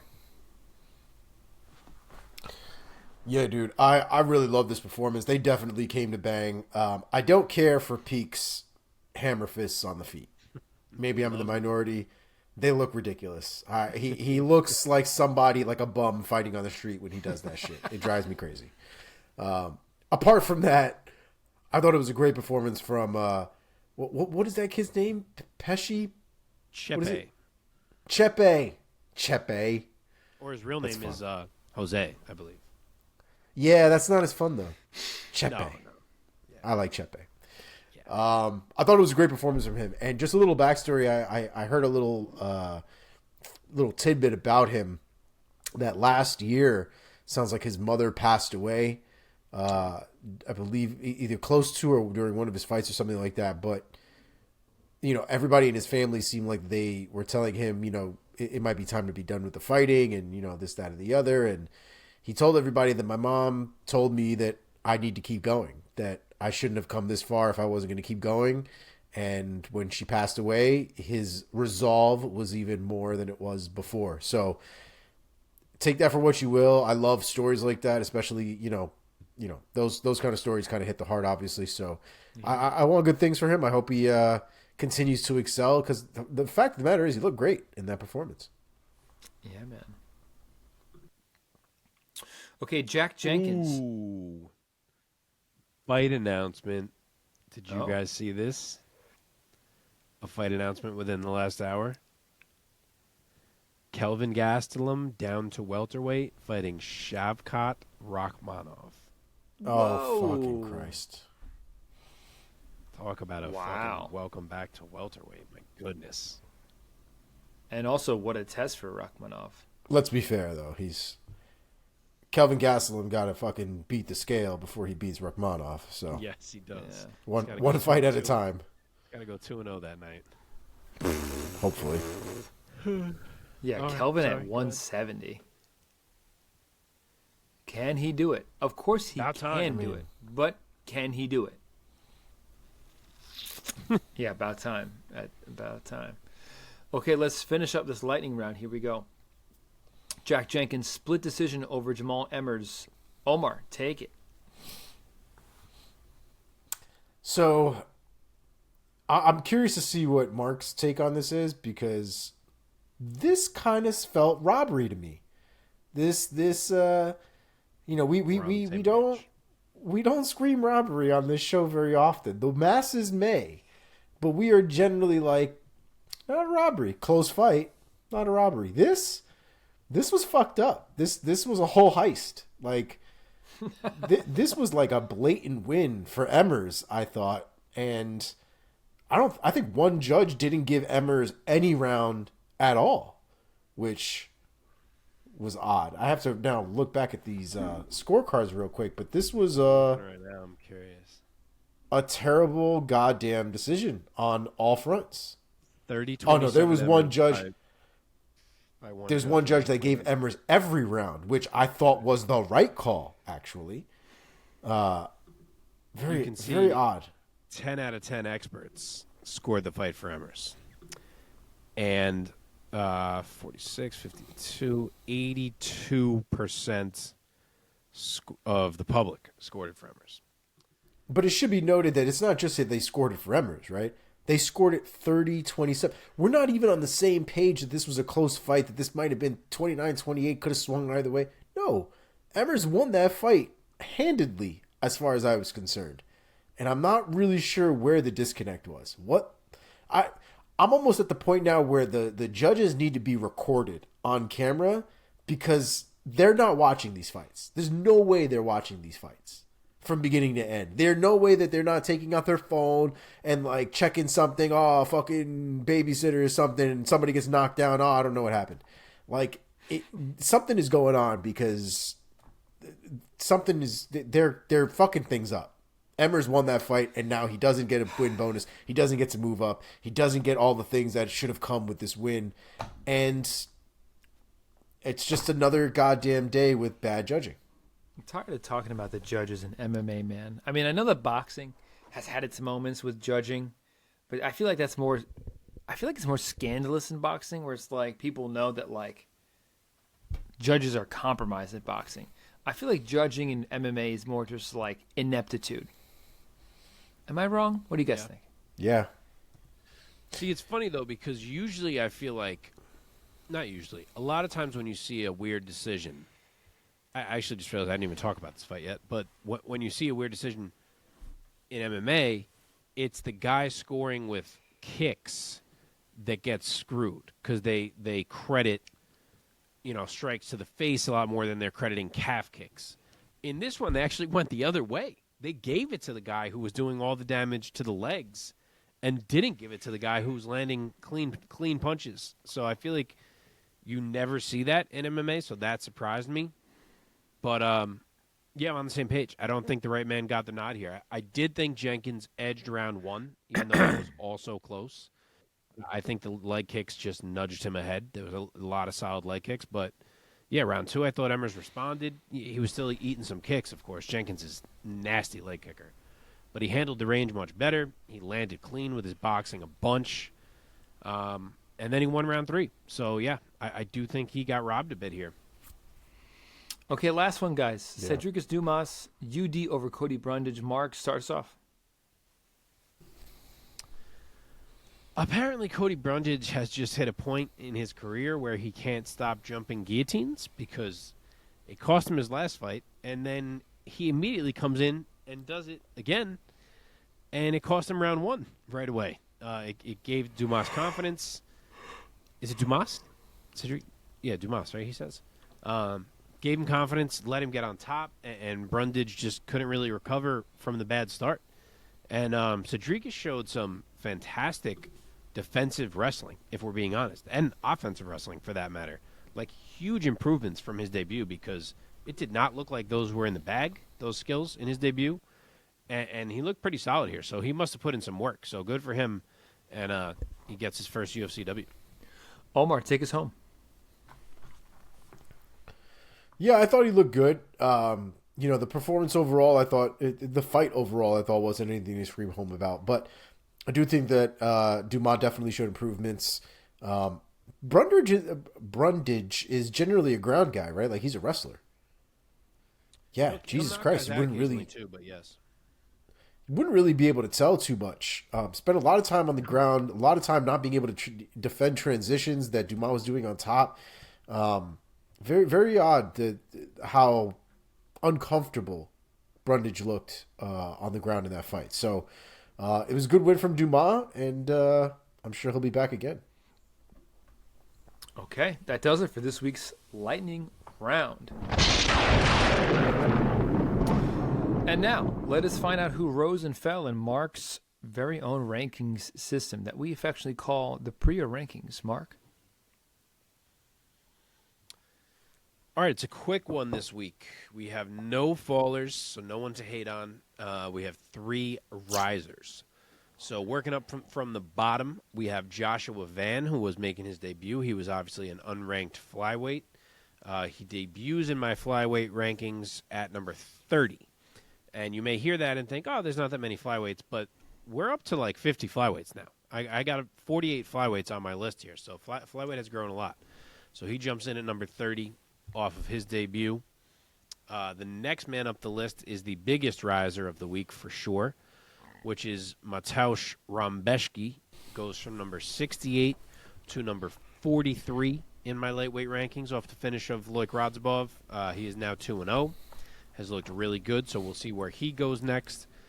And then the last one, Maycee Barber, goes from number 10 to number 5 in my women's flyweight rankings. I know that's a bit higher than the UFC has her. I think she deserves it. It's 5 in a row. Some of these girls they have ahead of her. They have Andrade still in the division, who shouldn't be. She's back down at strawweight. But then they have like a Lauren Murphy ahead of her. I think she's done enough to jump a Lauren Murphy. Murphy's been up and down. Barber's won 5 in a row. I really value a finish of Amanda Ribas. She is my number 5 women's flyweight. Love it. That does it? Very nice. That does it. All right, let's move right along here and now talk quickly about this past weekend's One Championship, One Friday Fights 22, a card consisting mostly of Muay Thai, but there were a couple of MMA bouts, most notably the unification bout in the heavyweight division for One Championship going down between Arjan Bhullar and Anatoly Malykhin. Bhullar, the heavyweight champ who was on the shelf since, I believe, 2019, and Anatoly Malykhin, the interim champ. They unified the belts, and Anatoly Malykhin gets it done by TKO in the 3rd round, the official time, 2:42 of round number 3. Omar, start us off. Give us your impressions of the very aggressive Malykhin, getting it done once again by finish, this time in the third round. Yeah, man, that dude is a grinder. The big takeaways I had from that fight were the body shots. The body shots were absolutely killer. This man was digging his gigantic ass right hand directly under Bhullar's ribs. And I thought what was crazy about this was that Bhullar wasn't making any adjustments. He was not blocking that area. Every time Malykhin came in with that right hand, he came in under the elbow every single time. I thought it was absolutely crazy that he allowed that to continue for at least an entire round, if not more than that. So I thought it was a great performance from Malykhin. I love seeing the striking from that guy. Not a lot of kicks thrown in that fight. I thought there was a lot of opportunity for more kicks, but they were slinging. They were swinging and they were banging, and Malykhin came out on top, and he looked great doing it. Great heavyweight champion. Very exciting fight. Mark, what's your take? Yeah, in some ways, Arjan Bhullar was just overmatched here. You know, Anatoly was walking him down from the jump. He was hunting him. And as the fight went on, you realized that takedowns were not really going to come from Arjan Bhullar, which was kind of what you thought maybe he'd try to look for here. But he didn't even feel like he had a chance to enter, it seemed. And he was never going to win a striking match with Anatoly Malykhin. So, I mean, that being said, he did do well. He rolled with punches. He didn't take that much flush, and even the ones that he didn't seem to hurt him as much as you'd expect for, like, the first, 8 minutes or so of that fight. He was kind of sticking Anatoly with the jab where he could. There was definitely a game plan that I think Bhullar thought he could make work that was, I'm going to survive into round 3. Malykhin had never been past 2 rounds in his whole career, not amateur or pro. I'm going to get him into round 3. Then beyond that, if I can get to round 4, round 5, I'm really going to take advantage. But unfortunately for him, he just couldn't drag it that far. As good of a job as he did for a while of not getting hurt, you can only go so long avoiding those missiles from Anatoly Malykhin. And after, again, those first 8 or so minutes, so like late round 2 is when Malykhin really started breaking down the defense of Bhullar finally. He really committed to the body, repeated body head combos over and over again. And that's what opened Arjan up, and everything went south from that point. Round 3 was almost just finishing the job. It took a bit, but Malykhin walked him down right away because he knew he had hurt him, stuffed him in the corner, dragged him down with a front headlock, and then eventually got him out of there. So a great performance for Anatoly Malykhin, fairly dominant the whole way through. And we have a new champ in 1. That's right. This is the only third fight to make it out of the first round for Anatoly Malykhin of his now 13 wins out of 13 fights. So tremendous stuff from him. You took the words right out of my mouth, man. He was stalking him and hunting him the entire fight. Really impressive stuff, man. For heavyweight to, I also was impressed for heavyweight that he moved as light as he did on his feet. Very nice boxing. At certain points, he was flowing, man. Just too fast, too aggressive for Bhullar. Can't wait for his next fight. Any thoughts on his next opponent, It's tough Mark? to gauge exactly how. It's tough to gauge exactly how good he is, because he's not really, at least of late, fighting guys who are top shelf strikers, which is obviously where he thrives and is tough to take down. So you almost have to beat him there. So it's tough to gauge. I wish that one was a bit deeper in heavyweight and light heavyweight than it is. But however good he is, he's going to try to do a thing if he gets what he wants here that no one has done, which is to be a triple champ simultaneously. He has called out Reiner de Ridder again, who he just beat for the light heavyweight title, and he has said that he now wants Reiner de Ridder's middleweight title. So he is going to try to carry the middleweight, light heavyweight, and heavyweight titles of one all at once.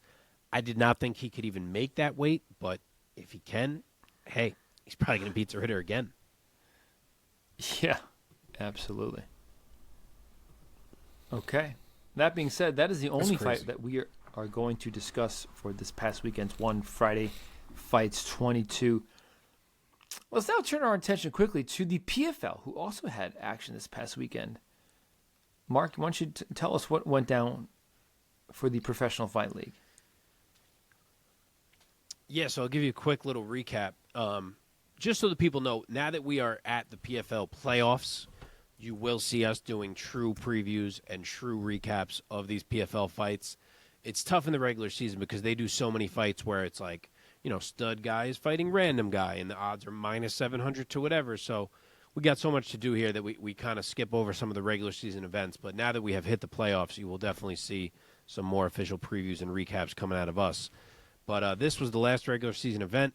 It concluded lightweight and welterweight, and it had a ton of monster finishes. Olivier Aubin-Mercier knocked out Anthony Romero in round 3 with a huge, what looked like it was supposed to be a kick, but it ended up being like the knee that landed, left knee, put Romero immediately out cold. Sadibou C had a round 3 knockout of Shane Mitchell with one of the most beautiful spinning heel kicks you're ever going to see. Turned off Shane Mitchell.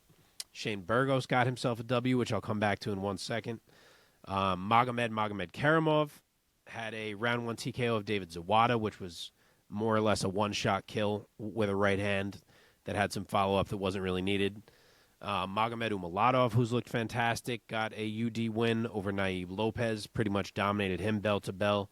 And every name I'm rattling off here has made the playoffs. So these are all guys we're going to see more of. Clay Collard got a big round 2 TKO of Stevie Ray. Started with a body shot. Barrage from there, followed him to the ground. Ray couldn't recover. Clay Collard got himself a huge W. Carlos Leal got a beautiful knockout of Delano Taylor, who, again, is the man last year who had beaten Rory McDonald. He's lost a couple now, but Carlos Leal had him kind of backed up against the cage and just battered him there and almost turned him off standing, leaning against the cage. So there was some really notable knockouts on this card. And then despite all the notable knockouts, maybe the most notable thing of all that you are hearing everyone talking about since this card is the fact that Natan Schultz fought Hausch Manfio for a spot in the playoffs. And I didn't even know this. I guess other people did know this going in. I guess it was very public. These guys are best friends, and they did not want to fight each other.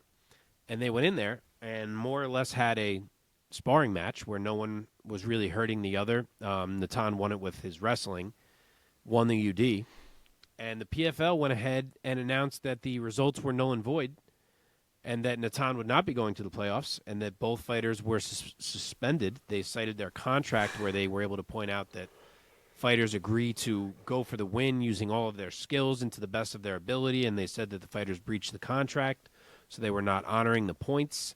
And they went ahead and took Shane Burgos, who won a decision over Yamato Nishikawa on this card, and said that he was now the 4th seed in the playoffs.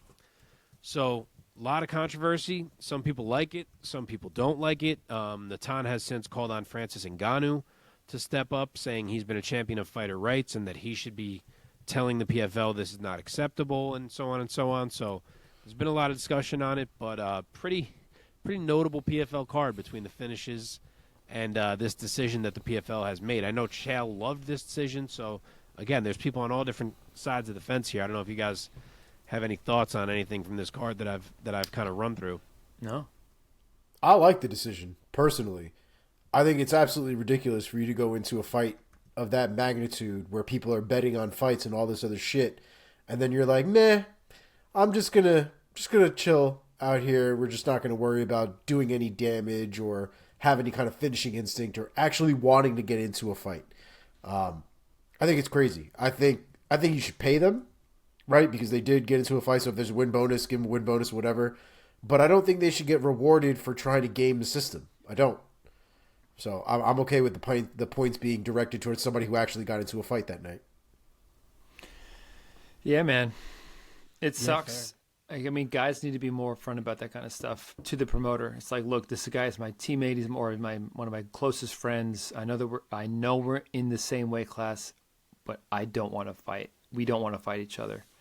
Otherwise, it's like, why do it? Why fight? It sucks. And I think, I think that they were rightfully suspended.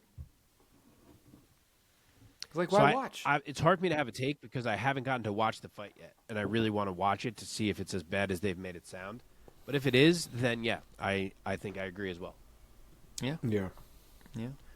And then since it will only take 2 minutes for anyone who is listening to this little section and is interested in the PFL, I'll rattle off very quickly now that the PFL playoffs are set what we are looking at, if you guys don't mind.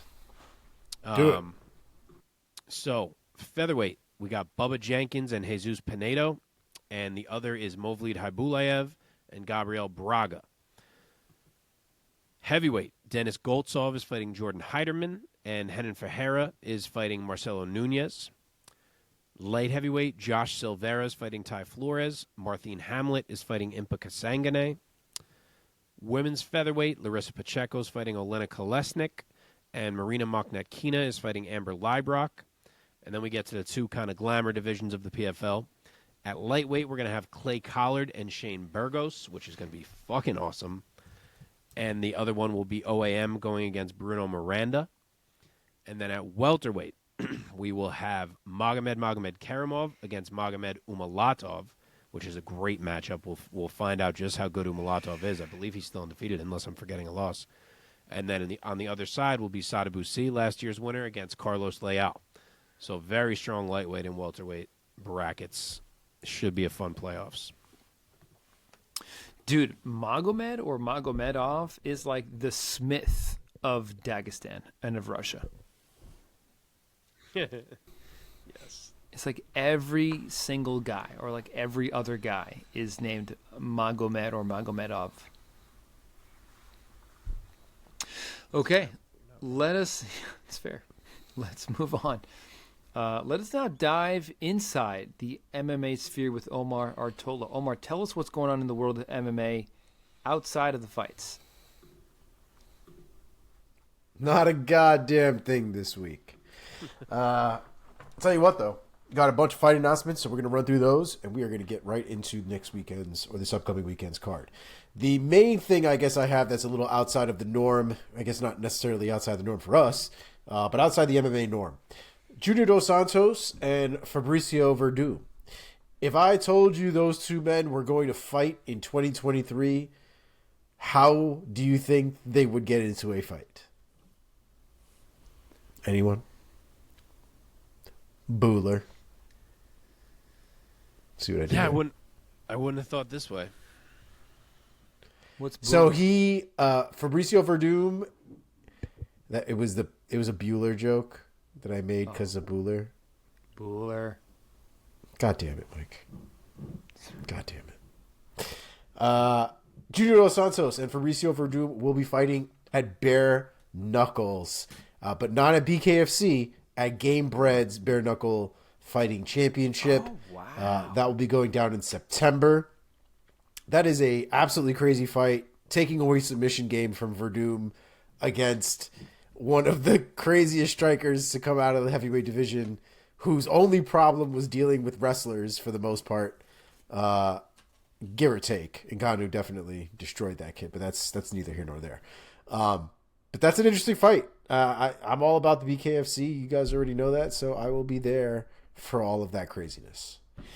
On to the fight announcements here. On this July 1st card that we have coming up here, Hussein Askabov is out. Joanderson Brito will not be facing Weston Wilson at this weekend's card. Mark's boy Tatsuro Taira versus Edgar Shirez, I think that's how you pronounce that, has been added to UFC's 290 card on July 8th. It is a 130-pound catch weight, so something tells me somebody fucked up somewhere. Well, Tyra's fight just got canceled on Saturday. Okay, that makes sense. He was supposed to fight Cledson Rodriguez, and Rodriguez missed weight. So I guess they're trying to turn Tyra around quickly, but not make him cut all the way. Yeah, it does. It's only a week away, week difference, so that makes sense.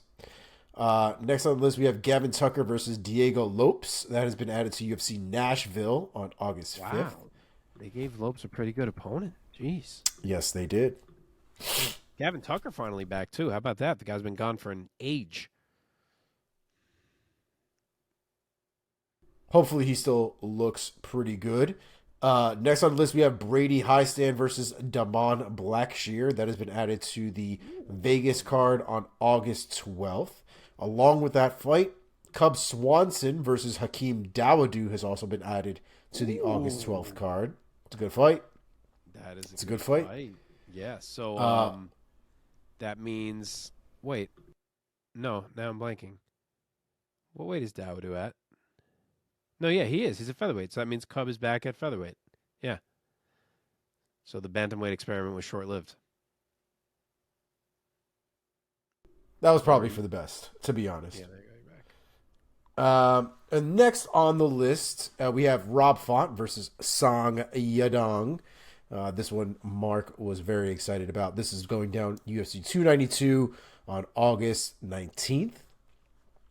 Anthony Smith back in action versus Ryan Spann. They are running that one back at UFC Singapore on August 26th. We have Talia Santos. Yeah, me either. It did seem random once it actually got booked. Yeah. But I'm okay with it. Sure. Talia Santos versus Aaron Blanchfield added also to UFC Singapore on August 26th. That fight is goddamn fantastic. I'm actually really excited about that fight.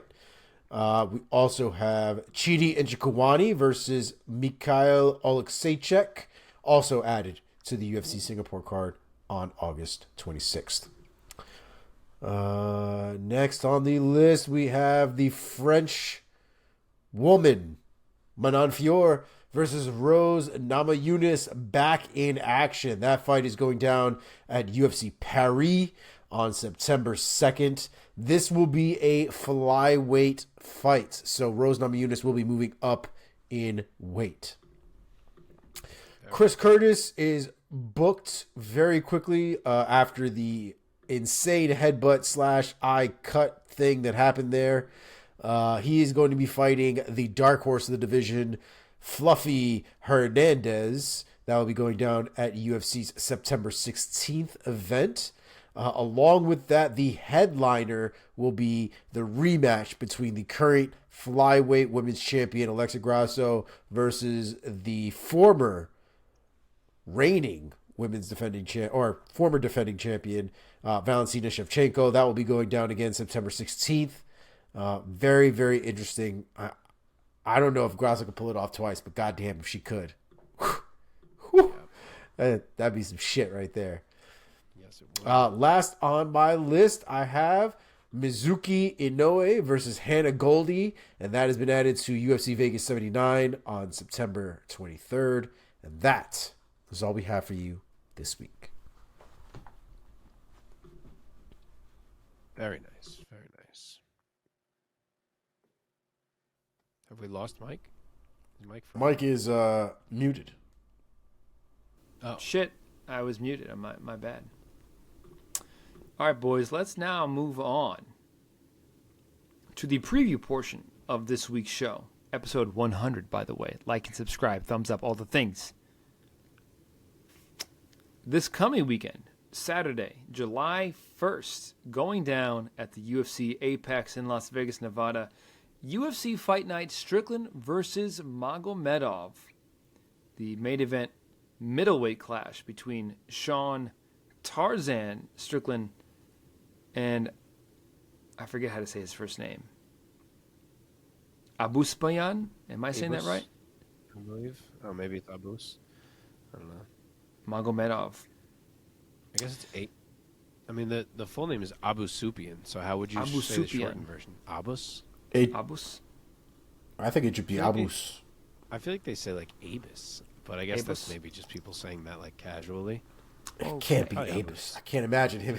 I can't imagine like his family being like Abus. That can't be It'd it. have to be Abus. Abus. Yeah. Let's work our way up from the beginning of this card. We're going to do quick pick style all the way up until what? The co-main? Whatever it may be. But yes, we're going to give you guys, as an episode 100 gift, we're going to stay here late and give you a full card preview here. Here we go. And then trivia. And for episode 100, we have 100 trivia questions. I'm kidding. Let's see. Starting things off for this UFC Fight Night in the heavyweight division, I will say this card is kind of oddly ordered because this heavyweight. I mean, both these guys are ranked. I was just going to say, like, this is a consequential heavyweight clash. Starting out the entire card, the first fight of the prelims for this Fight Night in the heavyweight division, Alexandr Romanov versus Blagoy Ivanov. Mark, start us off. Give us your quick take and quick pick for this fight. Should I give odds this early or skip them? Skip them. Yes. Yeah, skip them. Okay. All right. 3 inches of height, 2 inches of reach for Romanov, and it is a make-or-break performance for him. And Ivanov is not an easy guy to have that type of performance against because he's kind of a nullifier. And if he nullifies Romanov early, the question will immediately become whether Romanov wilts or mentally breaks again, as he has been prone to do in the last couple. Not to mention, I peeked at the man's Instagram, and he still looks like he's fat as shit, like he was the last fight, so I guess he didn't make any improvements there. So, there are not a lot of reasons to believe in Alexandr Romanov, but I'll be a dick and do it one more time. His talent early on was too tantalizing for me to not cross my fingers and hope he can get himself straight. So I will say round 2 submission for Alexandr Romanov. Omar. I mean, it's. I have zero confidence in Romanov after his last performance. Let's just be real about it, right? That last performance was absolutely gross. I think he said that there was something wrong. I'm sure there was some kind of excuse or reason or something like that was made. But Jesus Christ, I mean, that performance was kind of as bad as it gets. Blagoy is Blagoy, for better or worse, and I kind of know what I'm getting from him. He's relatively consistent, for better or worse. So I'm going to go Blagoy for this one. I think if Romanov if he has a good night, it's very possible he could win this fight. I don't have the confidence that he will. So I'm going to go Blagoy by unanimous decision. Just looking at his bio here, learning for the first time, Blagoy, Ivanov, and myself are born a mere 1 day apart. That being said, Would you look at that? Virtually identical. That being said, in spite of his ranked status, I have not been a big Blagoy Ivanov guy. And I agree. I think that, especially given his earlier fights in the UFC, Romanov is a guy who you'd say is much more talented than Ivanov. That being said, he looked like utter dog shit in his last fight. That being Romanov. If it were anybody else, maybe other than Blagoy Ivanov, I would be enthusiastically picking Romanov's opponent. That being said, I will very unenthusiastically be taking Alexandr Romanov by unanimous decision in this fight. Let's move on. Women's featherweight, Ivana Petrovic versus Luana Carolina. Omar, give us your flyweight. Excuse me, flyweight. What did I say? Omar, give us your quick take and quick pick. My man said featherweight like we had a Norma Dumont fight on our hands. That is not the case. Yeah, the fight's interesting, man. This is, if we're being honest, this is probably the one fight out of the entire card that I'm not super jazzed on. Doesn't necessarily mean it won't be a great fight. It's just not one I'm particularly familiar with as far as the first woman here, Ivana Petrovic. I'm not super familiar with her, but from her resume, it looks like she goes out and she murders people. Carolina is the type of fighter so far in the UFC that goes out to get murdered. So there seems to be a correlation here, and I think I'm going to go with the former in Ivana Petrovic by first round KO. Mark? Yeah, generally on our previews we kind of skip these where it's a debuting fighter, but we're running through the full card here, so not a lot we know about Ivana Petrovic. She is 2 inches taller. She does have a 2-inch reach advantage. I've never loved Carolina's game, even though she does have some wins that are still surprising to me. But looking at Petrovic's resume, she is a 2-1 betting favorite. I will roll with her to win a UD. Yeah, likewise, I have never been big on Carolina. She is also coming off of back-to-back losses. Therefore, let me go with the prospect who's coming into the UFC. He's going to come into the UFC with a bang. Let's go with second-round finish in favor of Petrovic by TKO, round 2. Let's move on now to the lightweight division. Guram Kutateladze versus Elvis Brenner. Mark, start us off. Give us your quick take and pick. This is a showcase fight for Guram Kutateladze. I mean, he is a ranked level lightweight, and he should be fighting other dudes. He's just had bad luck. He's been hurt. His opponents have been hurt, so on and so on. He found a way to hop on the card late here, and I think he wins this fight anywhere he chooses, to be honest. Brenner's never been finished, so I guess I'm just going to say it is a dominant decision for Guram. Omar. I 100% agree. I think Guram is probably going to have his way with him. I think it's probably going to get a little abusive.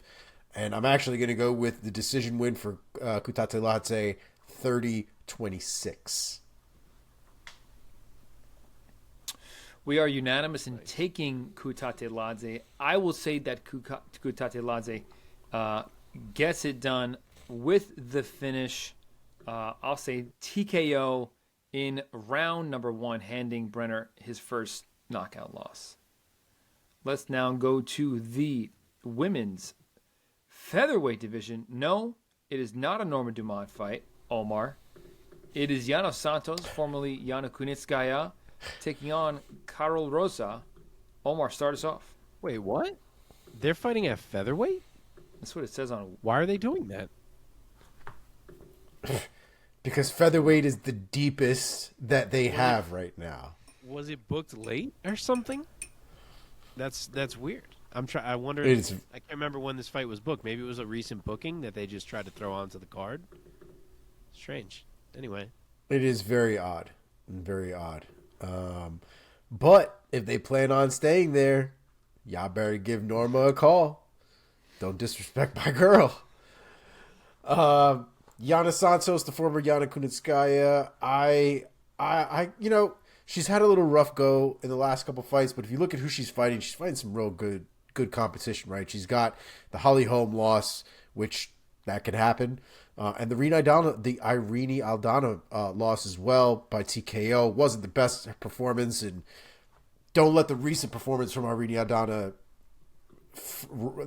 make you forget how good she really is. So. I'm going to go with Yana Santos here. I think she can get it done against Karol Rosa. I will go with unanimous decision. I agree. I think that let me jump in here with my pick because I should not always be picking last to be more fair to you guys. Yana Santos is very talented, and she just fought the title challenger Irene Aldana and the perennial great Holly Holm. Looking to get back in the win column. I think this is going to be a y'all must have forgot performance for Santos. Give me Yana Santos by a UD over the talented Karol. Is it Rosa or Rosa? Because she's Brazilian. Rosa. It is Rosa. Karol Rosa. Yeah. Okay, Marco. Yeah, I'm torn here.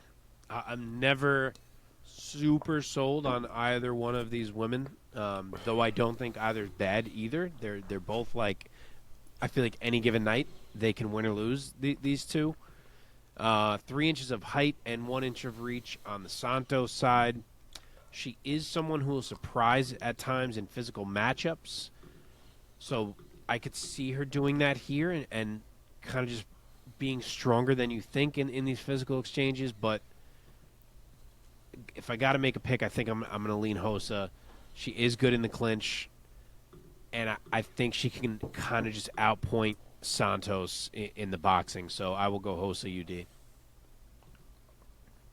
Okay. Let us now go up to the men's featherweight division. Joe Anderson Brito taking on Weston Wilson. Mark, why don't we stay with you right here and you give us your quick take and quick pick. Late replacement here for Brito. I forget who he was supposed to be fighting. Omar just mentioned it a few minutes back. But Weston Wilson steps in. He is a plus 800 underdog. Brito is a minus 1,400 favorite. I'm not going to think too far into this one. Wilson is 5 inches taller. Only 1 inch of reach, oddly enough. So he's a much bigger dude, but I think he's a much bigger dude who's going to get hurt. I will say Brito wins by club and sub in round 1. Yeah, I agree. Given the late replacement nature of this fight, and just looking at their records, Weston Wilson has a record of 16-7 as a pro.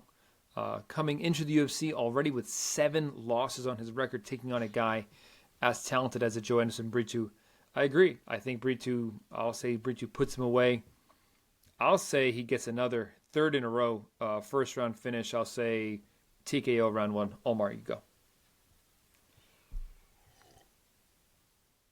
From the looks of the resume, the kid likes to go to the ground, and he likes to go to the ground early. I think going to the ground against Joanderson Brito is probably not going to be the smartest decision he's going to make. I think he's going to play down there a little too much. I think he's going to get a little too confident playing down there against somebody like Brito, and I think he's going to get choked out for it. So give me Brito first round submission. Okay, going up now to the featured bout on the prelims for UFC Fight Night, Strickland versus Magomedov. In the welterweight division, Kevin Lee, the Motown phenom, taking on Rinat Fakhretdinov. Apologies if I am butchering that name. I'll cue this one up a little bit. Kevin Lee, the Motown phenom, the 30-year-old out of Grand Rapids, Michigan. His record stands at 19-7. 8 victories coming by way of submission. Most recently getting a UD over Diego Sanchez. He'll be standing across from Rinat Fakhretdinov, the 31-year-old out of Moscow, Russia. 20-1 as a pro. 11 wins by knockout. Most recently defeating Brian Battle by UD back in December. Coming into this weekend with a ridiculous win streak. Like I said, he only has 1 defeat on his record, that being back in 2013. So Kevin Lee looking to hand him only his second loss. Mark, why don't you just start us off? Give us your take and your pick for Kevin Lee versus Rinat Fakhretdinov.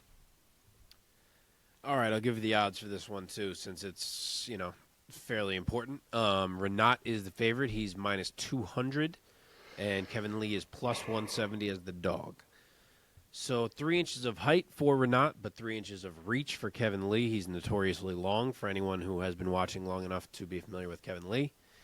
I wish so badly that Kevin Lee returned as a lightweight. I'm happy to see him back, but I was hoping it could have been down at 155. He's never been the same level of talent up at 170, in my opinion, just because guys can resist his wrestling much more than they can at the smaller weight. And then on top of that, they go ahead and match him with Rinat Fakhretdinov, who looks like a friggin' monster thus far. When Kevin Lee, he didn't have an easy time with Diego Sanchez. So it's going to have me go ahead and roll with Rinat. And look how good Brian Battle has looked in his fights, other than the one time he had to stand across from Rinat and got devoured. So who knows? Maybe Kevin Lee's wrestling is that good that he shocks us, but even if he does that early, I trust Renat's cardio more than I trust Lee's, so give me Rinat by UD. Omar? Mute.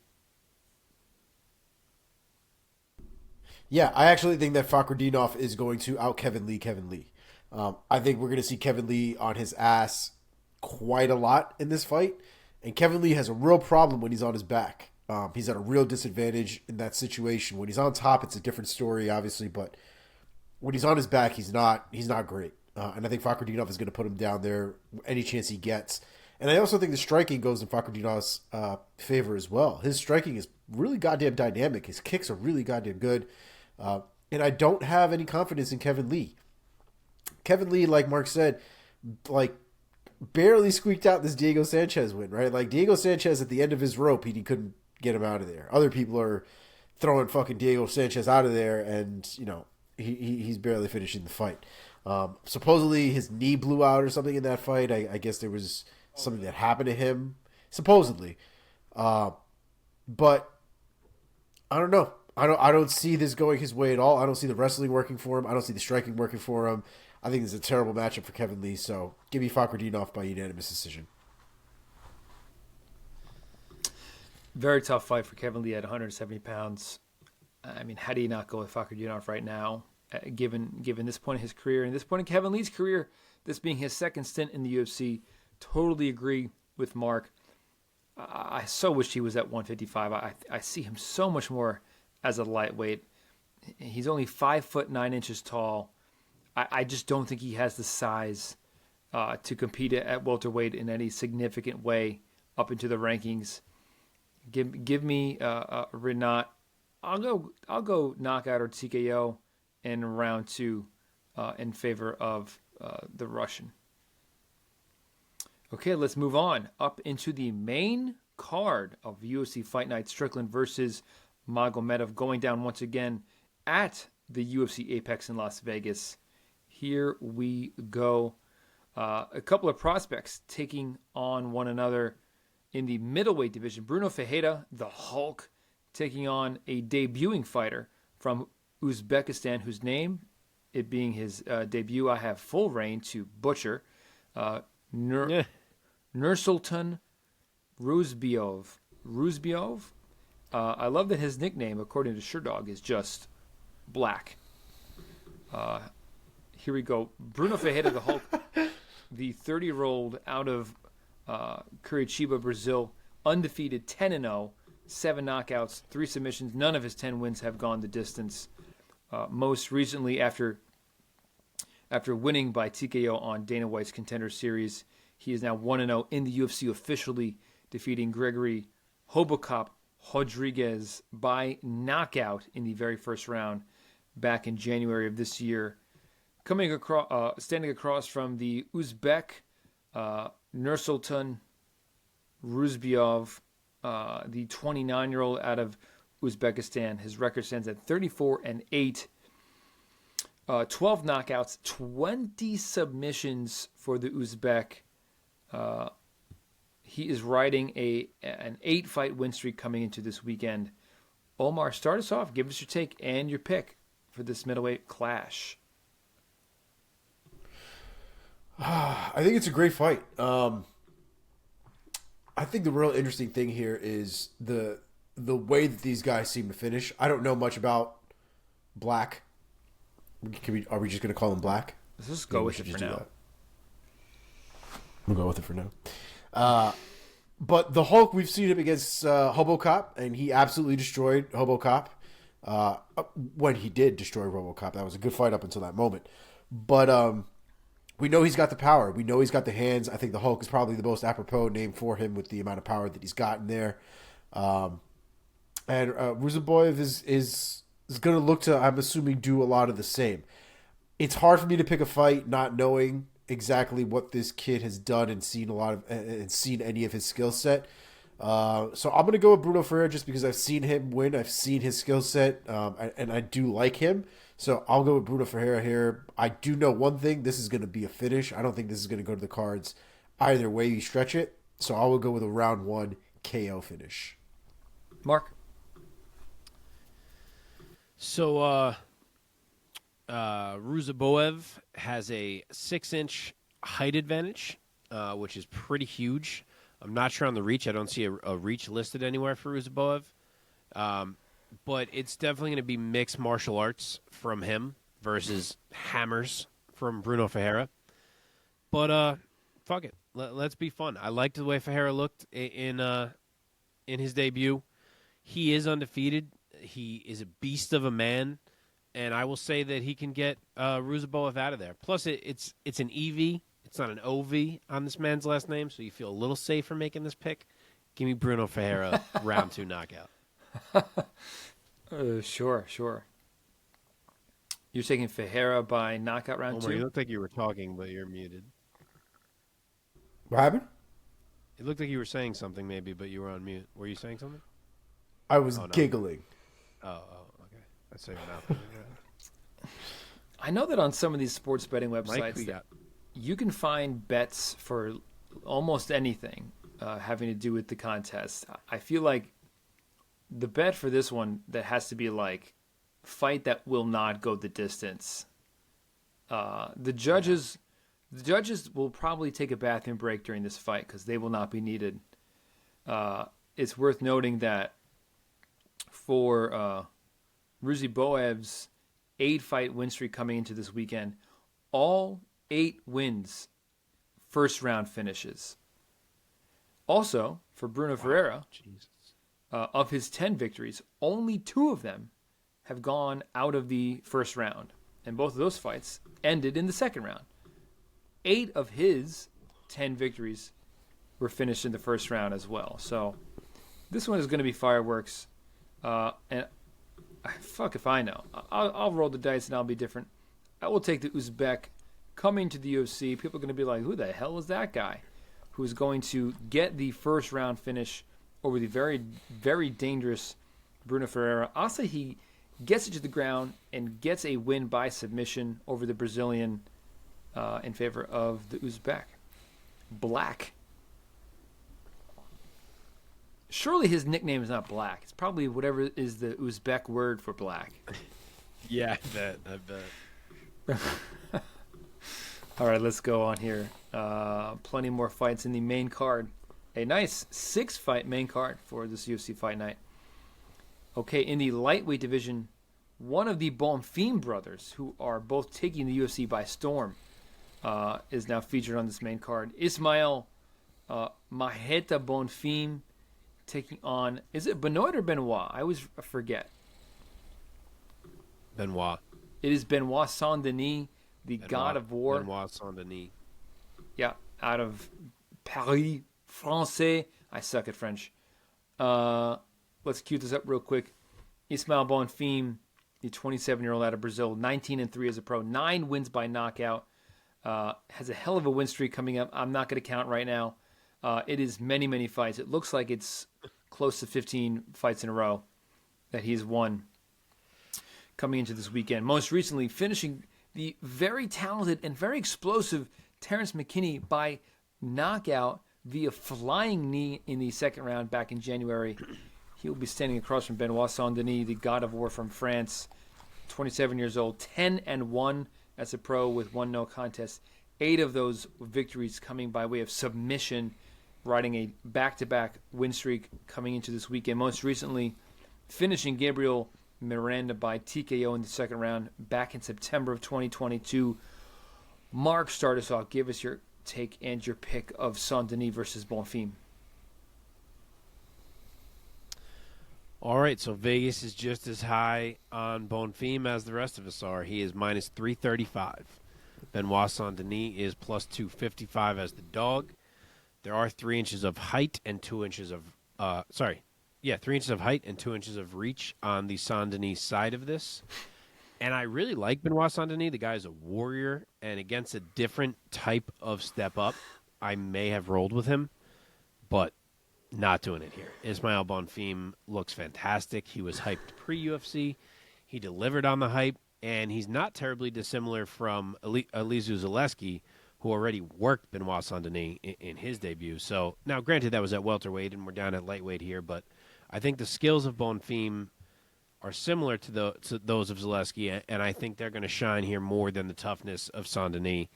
He'll mix it up. He'll be cleaner. He'll stuff takedowns. He's not afraid of the firepower coming back at him. I'm debating if he can get a finish just because Saint-Denis is so damn tough, but I'll say yes. Saint-Denis, as good as he is, he does get hit a fuck ton. So give me Ismael Bonfim, round 2, knockout. Like it. Omar, go.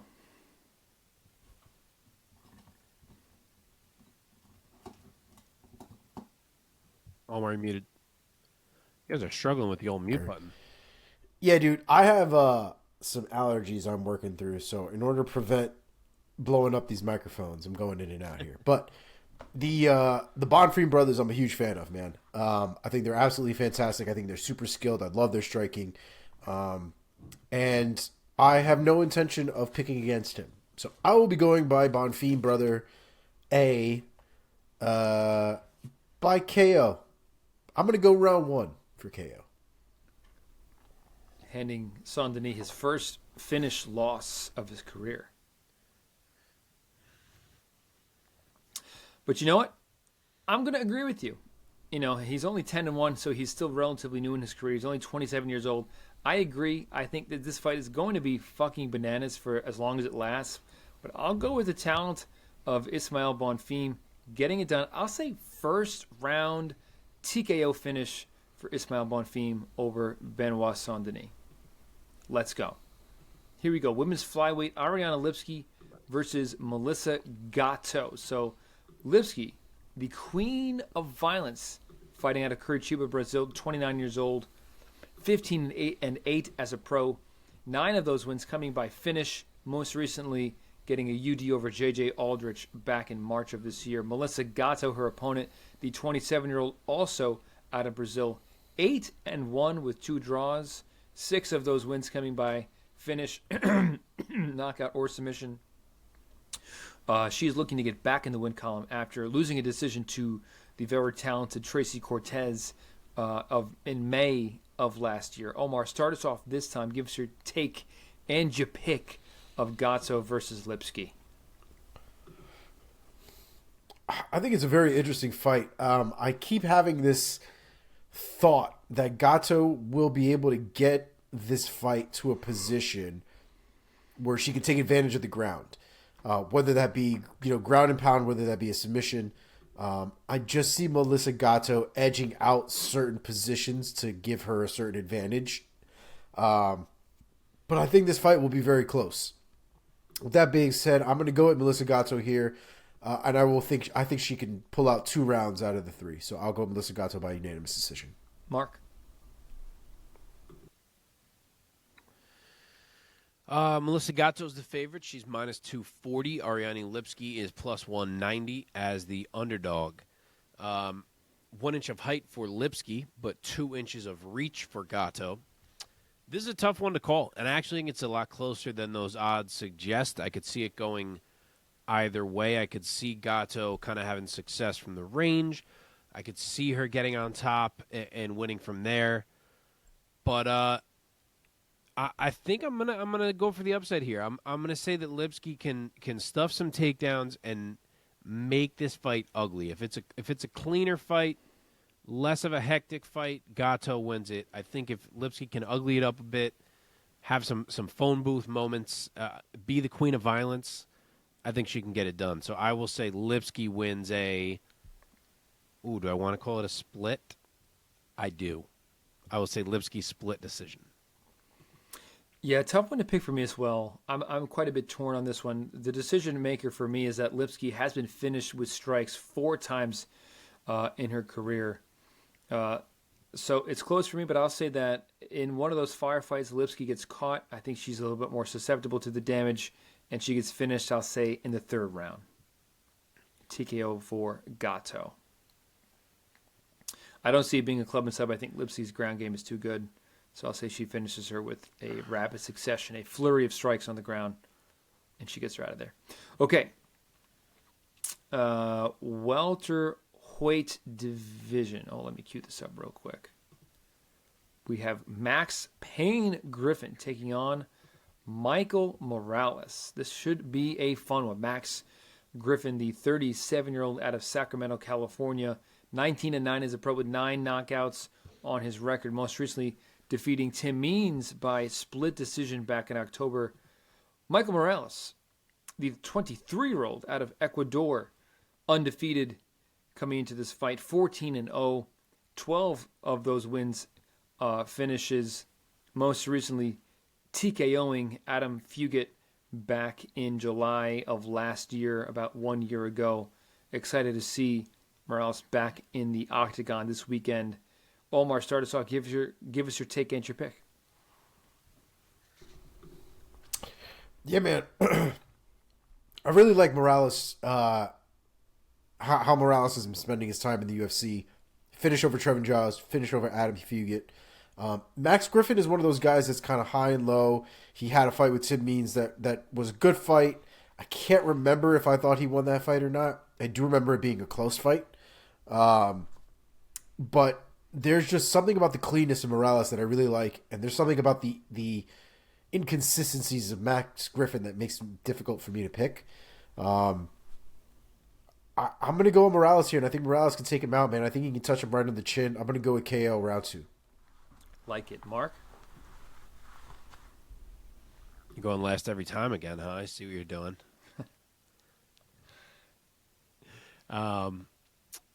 Michael Morales is a minus 250 favorite here. Max Griffin's a plus 200 dog. That does feel maybe a bit wider than it should be. I've been a fan of Michael Morales through his 2 fights. Max Griffin, I think, has looked very solid lately. This is a tough one where one of these guys is going to have to lose here despite both being on nice runs. It's 1 inch of height and 3 inches of reach for Morales. And Griffin's going to be a great test for him. It really is. Griffin's a tough out for anybody. He's so composed. He knows how to score. He's good everywhere. He's a vet. It's not going to be easy, but I'm going to say Morales passes this test. I think he kind of just has that it factor right now where, as young as he is, the pure skills are going to be enough to get him past Max Griffin. He also has been off for a year, so I'm curious to see what improvements he has potentially made in his game. I'll say that he leans on the speed, on the explosiveness, and the fact that he's the harder puncher, and he manages to win at least 2 of these rounds. I will say Michael Morales, UD. I agree. I think it's still undefeated is the words that is going to be uttered this weekend by whoever is announcing this one. Michael Morales, I think you said it well among the many good points you made. He's younger. He's going to be bigger. He's going to be stronger, more explosive striking. I've also never been a huge Max Griffin guy. I've been impressed by the run that he's put together, but I've just never been totally wowed by his skill set.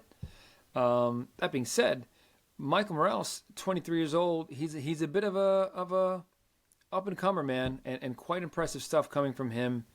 Incredible finish rate of his 14-0 record. Give me Michael Morales. I'll take TKO in the second round over Max Payne Griffin. I think he's going to be feeling the pain this weekend. Okay, co-main event time in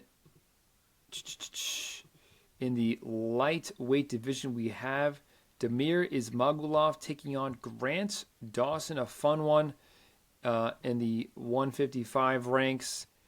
Ismagulov, the 32-year-old out of Orenburg, Russia, his record coming into this weekend is 24-2. 13 of those wins coming by way of knockout or submission, mostly knockouts. He is looking to get back in the win column after dropping a UD to the rising young superstar Arman Sarukian back in December. That snapped a hell of a win streak by Ismagulov. That was only the second loss of his career. He will be standing across from the American, Grant Dawson, KGD, the 29-year-old out of Stromsburg, Nebraska. His record stands at 19-1 with 1 draw. 13 wins by submission. Add 4 knockouts to that. Riding a 2-fight win streak coming into this weekend, defeating Jared Gordon and Mark O. Madsen in succession. Prior to those 2 victories, he drew against Ricky Glenn. Hasn't lost a fight since 2016. Undefeated thus far in the UFC. Omar, start us off. Give us your take and your pick of Dawson versus Ismagulov. It's a really difficult fight for me to pick, to be honest. Ismagulov is one of those guys that we know likes to grind, likes to work, likes to try and get in on the legs. And I think the real problem is that Grant Dawson is one of those guys that will take an opportunity if he sees it. I don't think he gives a shit where you learned your wrestling from. I don't think he's worried about it. I don't think he's scared about it. And I think he could take advantage of it if he sees those openings. It's just it's a coin flip, I think, right? Because I don't think Grant Dawson will have any other avenue to success other than trying to finish him in one fashion or the other. I think Ismagulov is going to be a little bit too active, probably the one pushing the pace in general, and I think Grant Dawson is going to have to find an opportunity and capitalize on it. So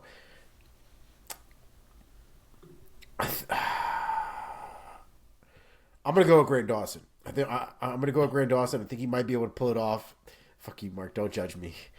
It was no. I only laughed because it seemed like you were going the other way, and then you were like, oh. I was going the other way. I was. America. I was. And for those of you who bet and stuff like that, don't listen to me. Don't do it. You're going to lose a lot of money. Don't do it. But I do think Grant Dawson has what it takes. So I'm going to go with submission round 3 for Grant Dawson. I disagree, and I will go next. This is a classic case of the striker versus the submission expert. The striker being Ismagulov, and the submission expert being Grant Dawson. I think I see Damir handing Dawson what will be only his second loss, and his second loss by knockout. So I think he catches him and trying to enter or trying to close the distance to get the fight to the ground. And I think that this is going to come. It hasn't been a while since he's lost, so I'll say it's going to come at the end of the first round. Mark? Wow. All right, this is a dead even fight. It is a pick'em. Both men are minus 110. This is a great fight. They're the same height. There's a 2-inch reach advantage on the Ismagulov side.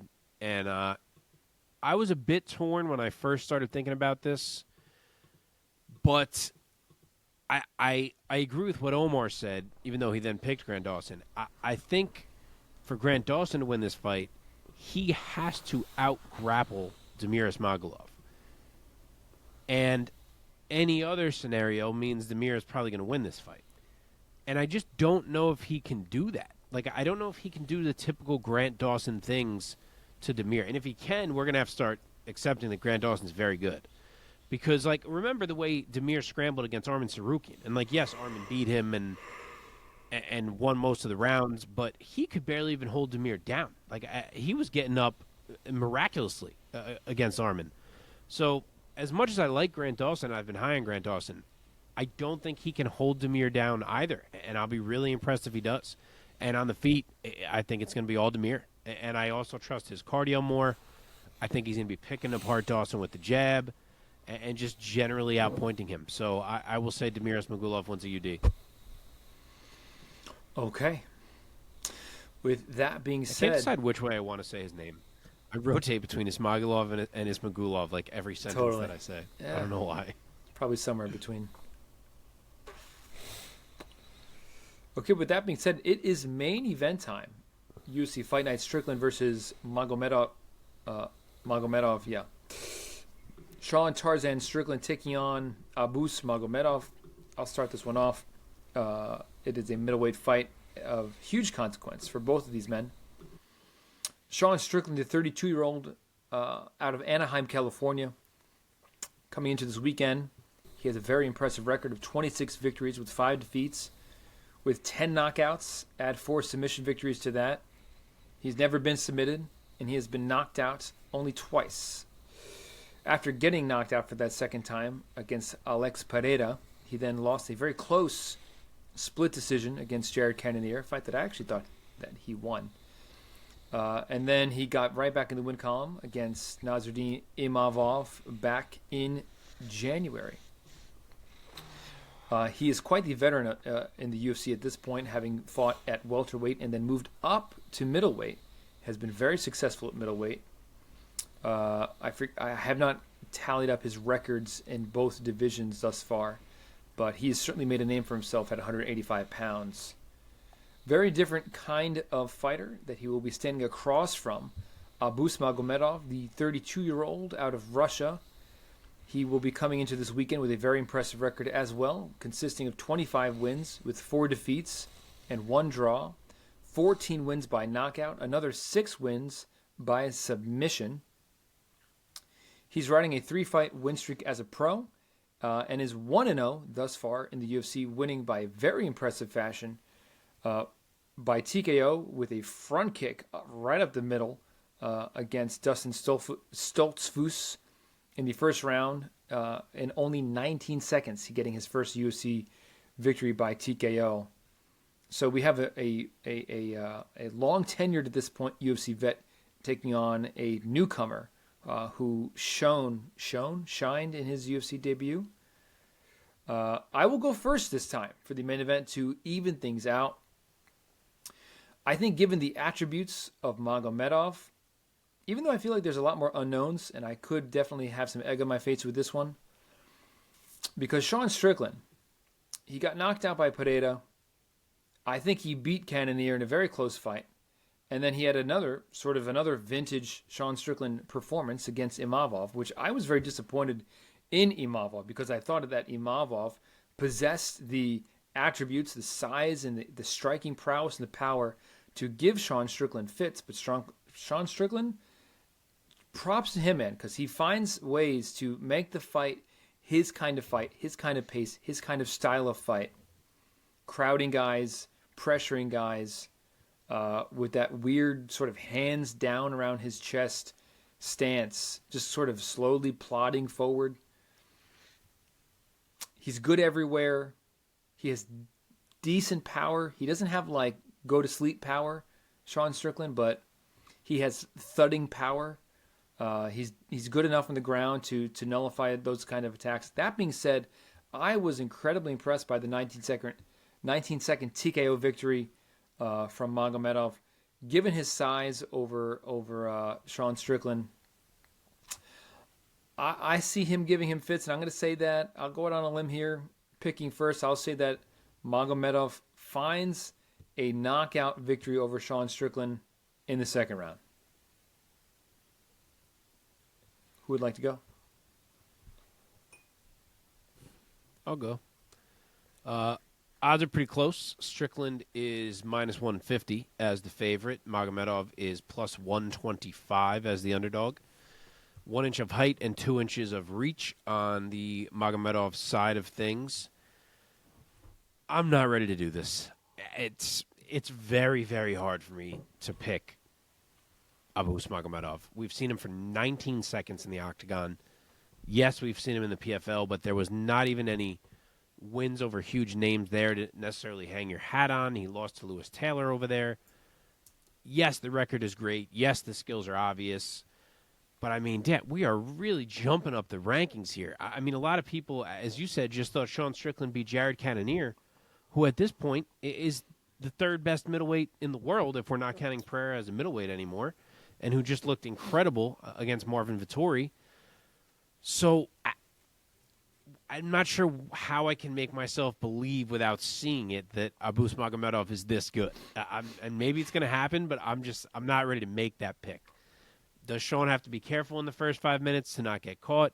Yes, sure, but I think he's good enough everywhere to not let Abus take over this fight. And I think as the fight goes on, Sean starts putting a lot of punches right into Abus's mush.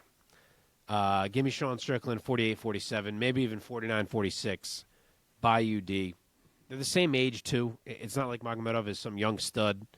I just think Strickland's better, but we will see. It's a weird one to pick. Give me Sean Strickland, UD. Okay, Omar. Yeah, I don't think that Abus is going to be able to abuse him on the ground. Sean Strickland is very good defensively, if nothing else. His striking leaves something to be desired, right? He's not going to go out there and just completely lay Abus out with one punch, but he very well might land 50 punches in a row and just batter Abus down into the ground at some point later on throughout the fight. Strickland is a volume puncher, and I think if Abus doesn't find a way to stop that or nullify that, it's going to be a long fight for him. And I think if we're talking about resilience and we're talking about durability, I just think that unless you push Sean Strickland out, he's going to keep coming for you like the psychopath that he is. So I'm also going to be going Sean Strickland by unanimous decision. Okay. That does it, folks. All your picks for this coming weekend's UFC Fight Night, Strickland versus Magomedov. That being said, let us put a bow on this 100th episode of this little show with a little bit of trivia. I have 2 questions. I have one as well. Oh, you have one as well? Good. Oh, baby. I'll go first. Baby. You go first because I don't want to. If you have the same theme as me, I don't want to steal it. No, I have 2 that are very different. My first one is, who holds the record for fastest knockout in a title fight in the UFC? Is it A, GSP? No, I'm sorry. Wrong one. Is it A, GSP is not a choice? Is it A, Andrei Arlovsky, B, Conor McGregor, C, Frank Shamrock, or D, Ronda Rousey? Oh, This is harder than I thought it was motherfucker. gonna be. God damn it.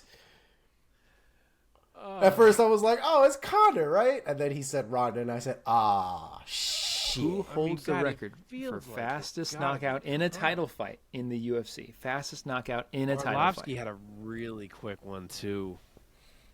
Against I'll- who? I I'll can't give think you- of the I'll other give you two. the- I can't think of the I'll Frank give you the Shamrock names one of the or opponents. the.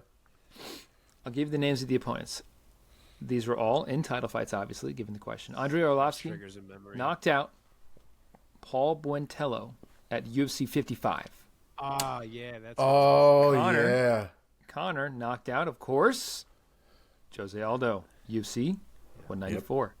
Frank Shamrock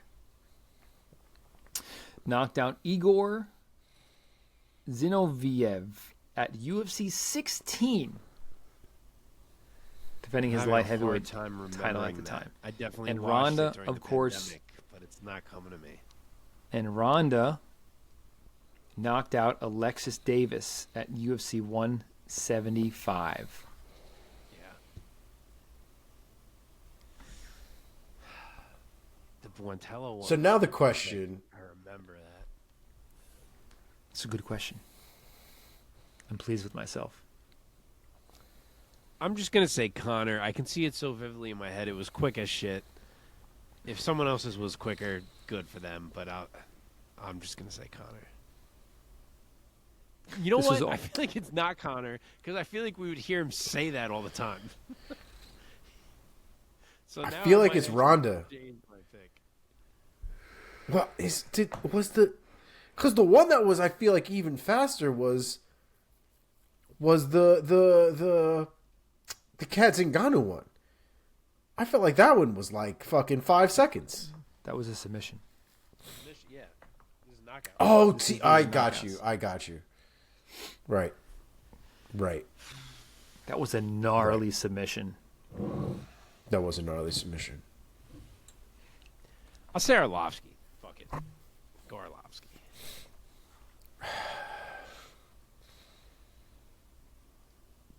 I'm gonna go with Conor. The answer is Conor McGregor. Fastest knockout in the title Let's fight. fucking Stuck with it. go. I'm shocked he doesn't say that all the time. You're right. He should. say Mark, that I all want to the let time. you. That would be such a Conor What? thing to do. I want to let you know, Mark. Right? If this was Vegas and you had put all of this work into and you had put all of this work into the slot, the Conor McGregor slot, you just walked away from it and your boy just won the fucking jackpot. Let's go. I mean, that's who I wanted to say, but then I was like, wait. We would hear Conor bragging about that every time there was a fast finish, and I feel like Good we logic. don't. So I I'm see your surprised. logic. I see your logic. Of Yeah. like Conor. No, would it's be good bragging logic, about- especially from Conor. Yeah, it's good logic. So I'll It's just give you the just times real quick. fucking wrong, baby. So Conor, this is all according to Wikipedia. So Conor knocked out Jose in 13 seconds. Ronda knocked out Alexis Davis in 16 seconds, which I forget. Arlovsky knocked out Paul Buentello in 15 seconds. And Frank Shamrock knocked out Igor Zinoviev in 22 seconds. That was close. Missed by 2 seconds. All right, Mark, you go with your trivia now. Is your second trivia about UFC 100? No. All right, good. So, yeah, in honor of episode number 100, we have a little trivia about UFC 100. And it is a fill in the blank. Whoever can get more right out of these 4 fill in the blanks. 4 noteworthy men got W's on this card. And they beat the following men. 1 beat Frank Mir. 1 beat Thiago Alves. 1 beat Michael Bisping. and one beat Jake O'Brien. Oh, Jesus. Who are the winners of those fights? Which of you can name more of the correct winners? Oh, my God. Give me the names again. UFC 100. I'll even give you some. So the main event, someone beat Frank Mir. The co-main event, someone beat Thiago Alves. The feature fight, someone beat Michael Bisping. And on the undercard, someone beat Jake O'Brien. Jake O'Brien.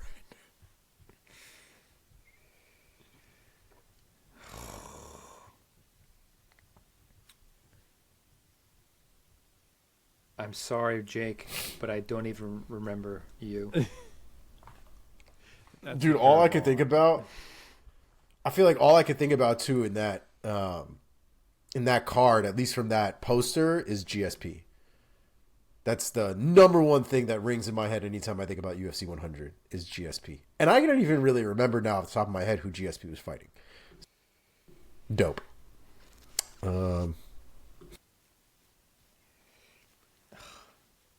Maybe I should make it which of you says it first gets the point. In that case, If someone would like to place an official guess for any of the fights, go for it. I'll say that. Is this the fight where Frank Mir lost to Brock? Brock had to have been on this card, right? Is that an official guess? Yes. 1 point to Mike Hansen. Oh, that's fucking garbage. Thiago Alves. GSP was Thiago Alves then. 1 point. GSP was Thiago Alves. It's a hot race, ladies Bisping. and gentlemen. Okay, my guess for Bisping. Bisping lost. Yep. I'll say It's the fight. It's the hammer. The old man with the fucking right hand. Hendo. Dan Henderson. I said Hendo was 5 saying times. yes to what was your guess, Mike? I said you Hendo did? first. All right, 1 point to each of you. It's a dead race. Okay, I'll going take it. into Jake O'Brien. I'll take it. Fucking Jake O'Brien. How is anybody supposed to get Jake O'Brien? Can you give me a fucking weight class? Who the fuck is that guy? Seriously. Light heavyweight. Light heavyweight. Jones. It was John Jones. It was John Jones. It was. It was John Jones. Yeah, it was John Jones. Omar gets it done. Yeah. I don't even remember. Tell you right now, Mike, I think you fucked yourself on that one because I would not have remembered that had I not known it was light heavyweight. Yep. Killing me. Okay. My God, that was his.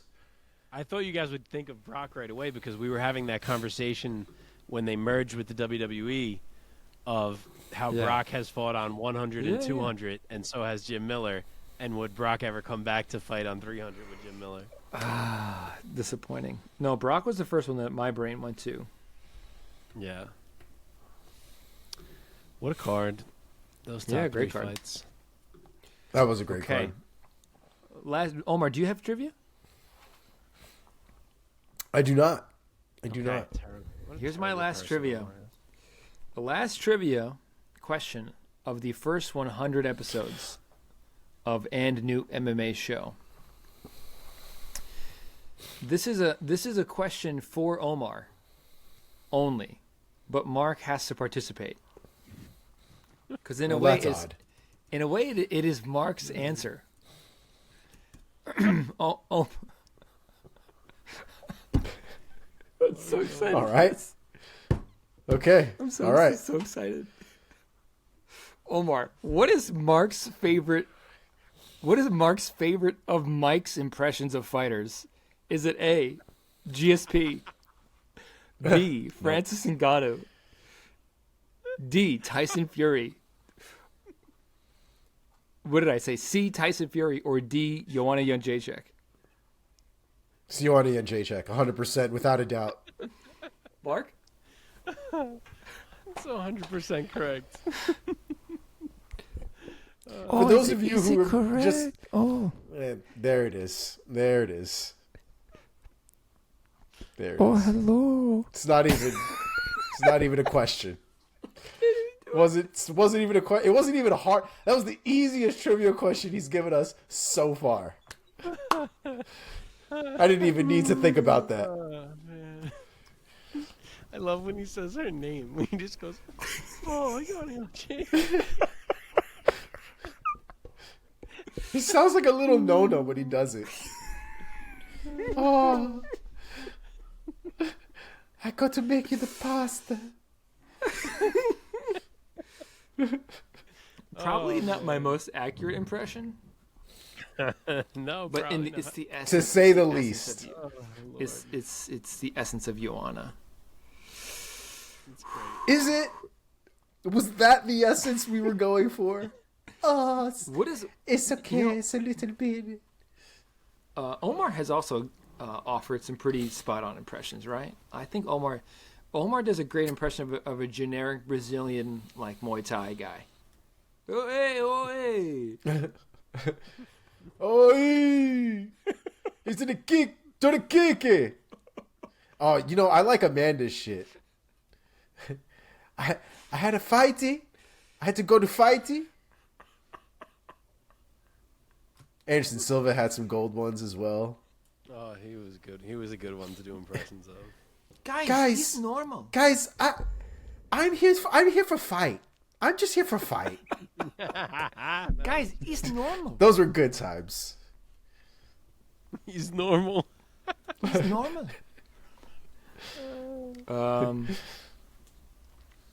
Probably my favorite impression to do is probably Francis.